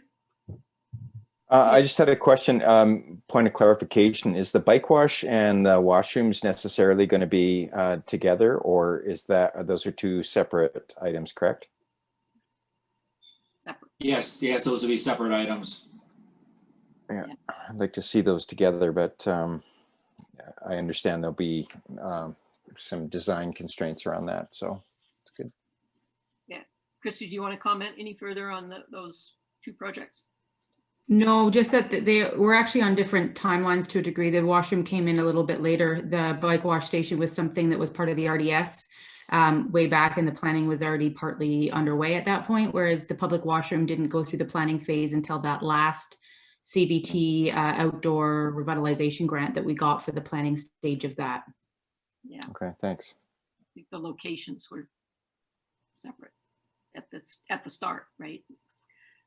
Okay, so let's see. I don't know if we voted on it or not, but we'll vote again. All in favor? Okay, can't remember. Didn't check it off. Okay, Heritage Commission Publishing Agreement. This is that we approve this publishing agreement, and that Ronald Shearer will then give all his rights and royalties to the Heritage Commission. So who moves it? We'll move it and then we'll get staff. Okay, Dirk and Stuart, and I'll let staff comment. I just wanted to clarify that Councillor Rannigan held a conflict of interest in there, so she left the meeting. Oh, yeah, sorry. She was, yeah, good. Okay, anybody else want to comment on this? All in favor? Okay. Good. So Janice can come back. And there she is. Very good. Okay, so here we are endorsing the Climate Caucus Advocacy Campaign, Help Cities Lead. And I'm not going to read it all, but it's all there. It's a great program, has some of the things that we are well aligned with in Roslyn. Especially want to see PACE. A mover? Andy and Dirk. Andy, you want to comment? Andy, Dirk, want to comment? Also very keen to see PACE. Doing a renovation upfront costs don't jive with what banks want to lend you. So I think it would help facilitate our transition. Yeah, good. Any other comments? No other comments? Okay, I'm going to call the question. All in favor? Okay, good. Invoices paid. Who's going to move them? Spend the money. Terry and Janice. There's no comment here. Money's gone. All in favor? But did anybody have any questions? Anybody have any questions on that? No. Okay. Council reports for information. Oh, there's our annual water report. Always good to see. Now, we do not have to move any of these things. So it's just if you have questions, put up your hand and we'll ask them. So any questions on the water report? Yes, Dirk. Just, is there any way to see how many people have picked up on the Eye on Water app? I look at it almost every day. I think we should all be looking at it. I wondered if others are as aggressively pursuing water measures as I am. No. Is there any staff comment on that? Do we have any way to see how many people are looking at that app? No, Elma's not here tonight, so we can pass on that request and see if we can get some info. Good. I mean, we offer all these Also, tools for people. It'd be nice to know that they use them. That somebody besides Dirk uses them. Anyway. but it does. I mean, it's good information. Anybody who wants, except Stu, he doesn't want to, but anybody else, it's fun to look at graphs and charts. And it did detect a very small leak that I would not have detected otherwise. Yeah. Okay. Actually, Elma detected that for me, and that's why I've got the app. But still. Okay, Janice, did you have your hand up? I did. I was going to say I look at my app not as often as Dirk, but on a regular basis. But I was going to defend Stu and say that he's nationally inclined to low water consumption just based on his heritage. So he doesn't need an app for that. That's right. Okay, any questions on the building permit inspection by type report? No. How about step code energy rebates? It's got a step code 3, one so far this year. Yeah. Anything there? No. Okay. Building permit report. Public works report. Did you guys get my little joke in the thing about that snowflakes were moved on the weekend in February? I thought it was new, snow plowing terminology. Water production report. Updated task list. Okay, we're good. We are satisfied with the reports we are getting. Thank you, staff. Okay, members' reports. Let's start with Stu. No, I don't have any councillor stuff, but I just wanted to remind everybody that the Trail Society was successful with a Community Economic Recovery Infrastructure Program grant for $172,000 to build a trail from Nancy Green Pass to Biathlon. So that'll be a big economic driver and recreational resource in the community. And So that's going to be like an intermediate or family friendly, or what's the? Families are going to drive up to Nancy Green Pass and get dropped off, and they're going to roll back to Roseland. Nice. That's great. That's really great. Okay, Dirk, you're next. Nope. Congratulations, Stu. I have nothing else. Okay, Terry. I reported out and we talked about the design review meeting around that. Plus there was some signage on Bank Montreal that was discussed and some interesting dialogue there. That's about all I have to report. Okay, Chris. I had a museum meeting on the 25th. and they're looking for fabricators for the mine experience to do the rock work. So that's rolling ahead. The museum had an unruly patron last week, so we've a lot of businesses have dealt with unruly patrons over the last little while. So I think everybody's ire is up a little bit. So just be aware, and everybody's out there, watch out for our people. The recent traveling exhibit is Our Living Languages, and that's exploring the rich diversity and the resilience of our Indigenous languages and our culture within BC. So it's really interesting to check it out if you have time. They didn't receive their SERP grant, which isn't, it's very similar to a lot of others. And then on March 1st, Heritage Commission meeting, their new website for the Heritage Commission is seeing 91% Canadian visits to the website. So most of the visits are from our nation, a little bit around the world, but mostly from local. And 89 unique visits this month to the website, which has doubled since last meeting. So it's really getting some ground, and good job by the team and Kristen out there.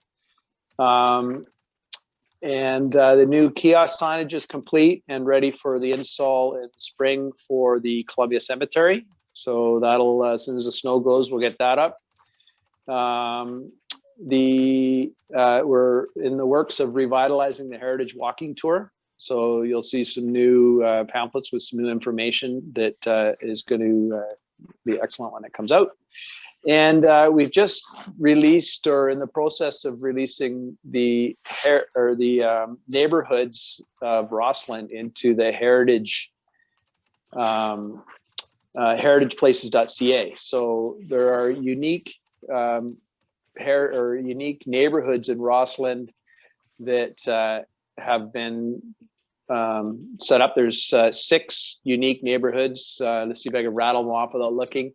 There's Redstone, there's Red Mountain, there's Lower Rossland, there's Upper Rossland, there's the Downtown Core, there's Happy Valley, and Pinewood. So that's 7.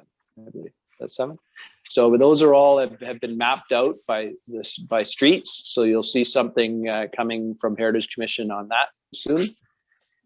March 3rd, Lower Columbia Affordable Housing Society meeting. We're working on the lease structure. Tender is progressing. A little bit of an extension for that to get everything in, and we're on schedule for hopefully end of April and May if it all kind of comes into play. March 5th cow meeting. We all were at that with a great presentation by WSP, and I think we're progressing on the OCP quite nicely. A lot of great input there. We're at stage 3 present, and I think affordability and working towards balance is probably one of the main topics there. What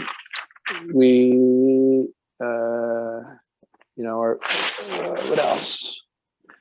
March 5th, museum development meeting and building review, where we actually got to get a look at some design concepts by Micklejohn.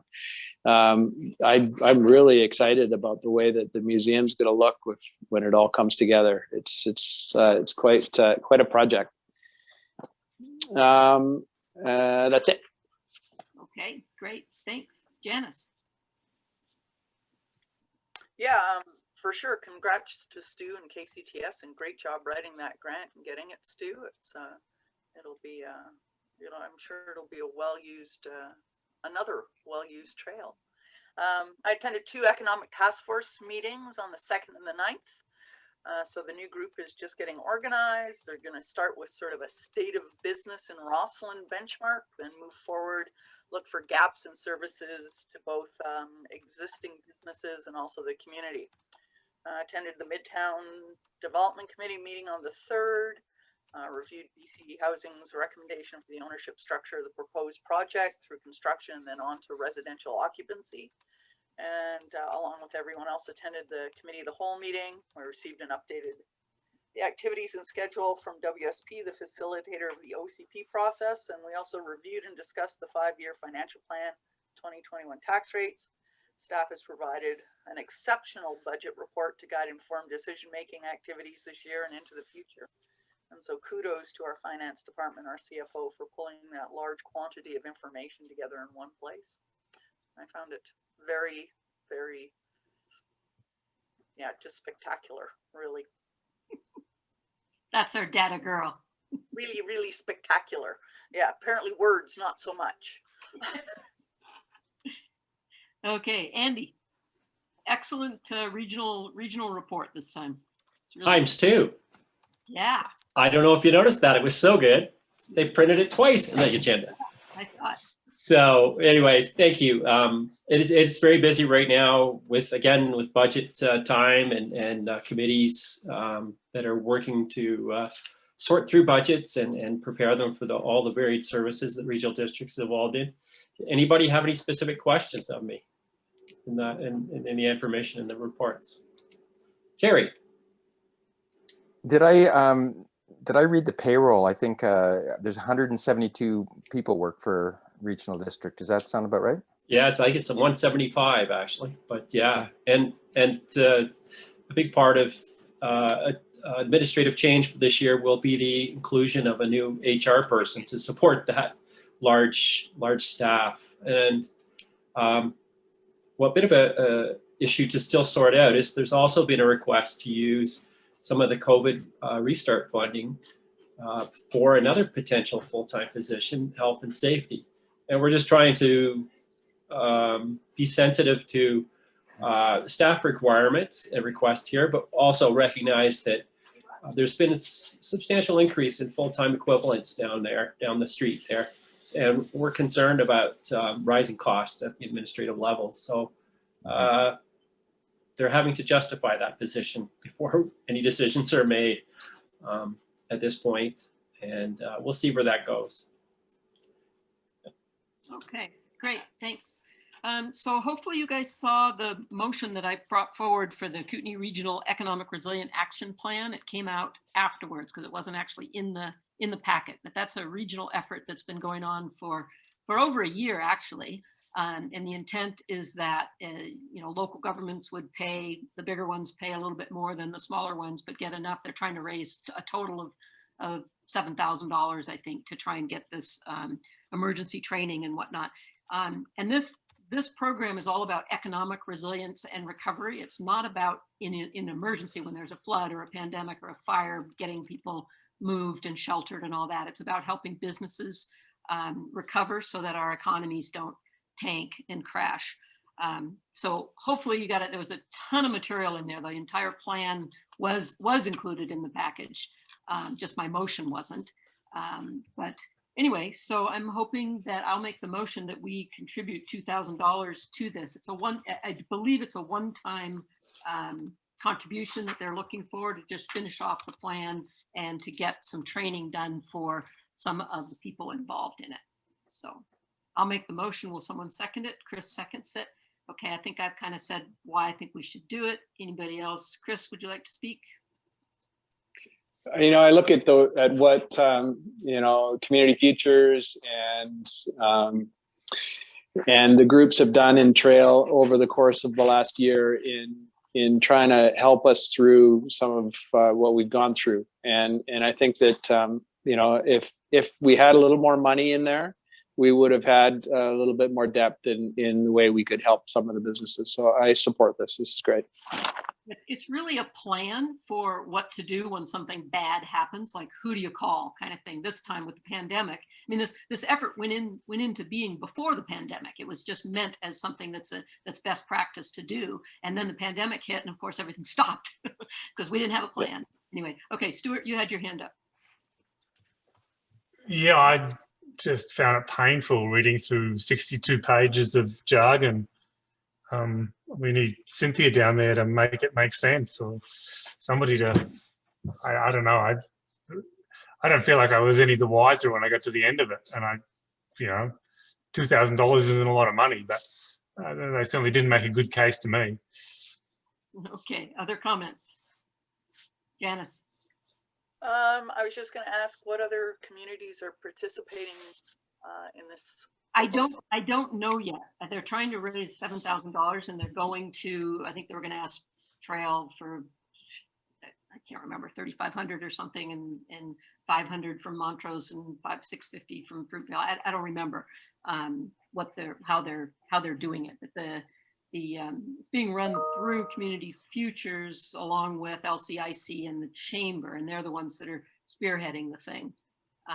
So I don't know. I don't know that any other council has looked at it at this point. We could make our contribution contingent on them getting funding from others, or we could just put some money towards it for them to get this thing off the ground. Dirk. Yeah, I was just going to ask about is this money going in regardless of others contributing? I'd be keen to make it contingent. I don't want to put 2,000 in and then everybody else doesn't seem to make much sense. Yeah, and we can make it we can put it any way you want, right? You know, I didn't put that condition in when I was putting it together, but I don't, you know, you can change it. I'm not wedded to the language as is. Other comments? Any other hands were up? Terry. Yeah, I think this is a good idea. You know, to put a group together to come up with a structure, a sort of a command structure and a checklist, and what are all the functional areas in the event of a big economic event is good to have it mapped out. So I think it's a worthwhile project. I don't mind Dirk's idea about you know, that this should be shared across the region, because surely anything that happens economically of that sort of scale would be a regional event anyway. So it's a good amendment. Okay, and somebody else had a hand up. Oh, Andy. Speaking of it regionally, it also would, though, I would hope, be sensitive to, you know, individual community impacts. Things happen, you know, and not necessarily regional. So hopefully that they're sensitive to that. And like with EOC, we contribute staff, they contribute staff when a situation arises. This hasn't come to the regional desk yet that I know of, the regional table. So it'll be interesting to see what the discussion down there is. Well, there's a whole bunch of the regional district people who are involved in planning, right? And are on the, yeah, I see that. I see that. Yeah, and previous regional district too, in a consultancy capacity as well. So one of the reasons that they're asking the municipalities to put in the money as opposed to the areas, I think, the electoral areas, is because the businesses are mostly located. This is a business focused thing, located on the economic engines of the region. Yeah. Well, it'd be interesting to see it come to the East End table, because really the areas also benefit, and you know, one way or the other. I mean, all the residences in both municipalities and the two areas in our Lower Columbia, well, so all use businesses. We could amend it to say that we allocate $2,000, blah blah blah, contingent on shared contribution from the region.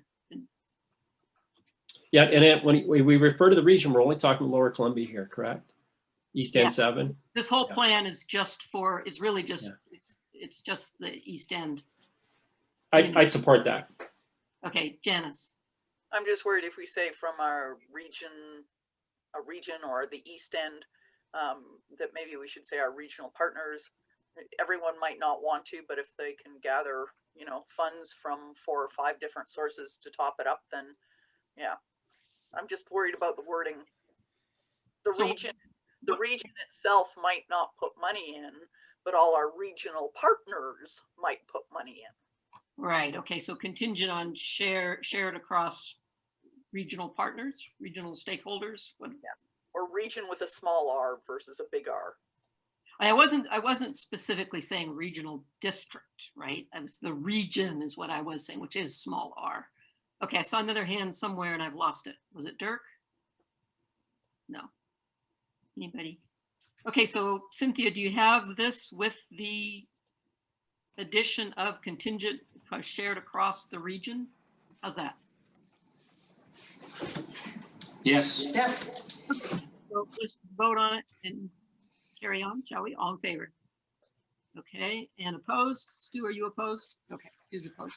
Okay, so the rest of my report, I attended one of the Economic Development Task Force meetings, initial one, the one with council.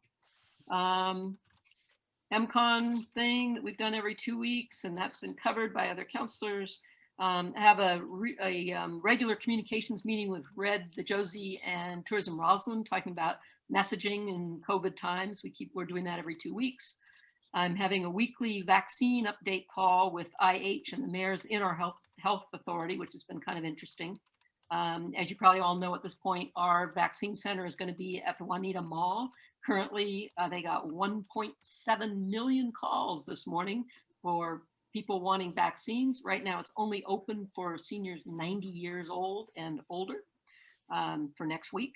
Each cohort can sign up in, the 5-year increments, right? So this week was for the 90s, next week will be for the 85s, and then it keeps rolling out. The OCP advisory committee meeting, and then we got the great update at the committee of the whole. Had a meeting with Minister Osborne and the mental health folks at the province, and this was mayor's call. They do regional calls for that. Concerns about the ongoing impact, obviously, of COVID on people, particularly isolated seniors and single people. I attended a Kootenai Rockies tourism strategy session, and again, the focus there is how we're going to be recovering the tourism sector post-pandemic. Everyone's very optimistic, but also that it could take several years, and then ongoing supports will be needed, but also that pent-up demand is likely to see a little mini boom as soon as the borders open. And because the vaccine rollout is going ahead more quickly in the US, there's some border tensions that are happening that we're seeing. 100% renewable follow-up meeting. This is good. I think Fruitvale is talking about whether they're going to adopt the plan tonight, and they're feeling very positive about it. So that's good. Power of the group is good. I attended a toddler development index thing that's been going on, and I've been participating in for the last couple of years. And it's interesting. It shows, sort of where the gaps are in this study. And it turns out that a large percentage of the people who participated were from fairly affluent families. So they see a gap there. It's like everybody's, oh, we're doing great, we're doing great. But they're all people with incomes, over 75 to 100 or over $100,000. So they try to figure out a way they can reach out to some of the lower income and more marginalized income households. I did one day at the Selkirk Silos conference. I don't think any of the rest of you were on there, but it was pretty interesting. Again, it's talking about the importance of working across departments in local government. Like, we're small enough that we don't have that problem, but in some municipalities they do. Public Works doesn't talk to planning and vice versa. We don't have that problem. And basically, that is it. So with that, we will recess to in camera, and that this meeting is pursuant to Section 91A, personal information about an identifiable individual who holds or is being considered for a position, and 91I, receipt of advice that is subject to solicitor-client privilege, and 91E, the acquisition, disposition, or expropriation of land or improvements. And so with that, we will head out to in camera. So thank you.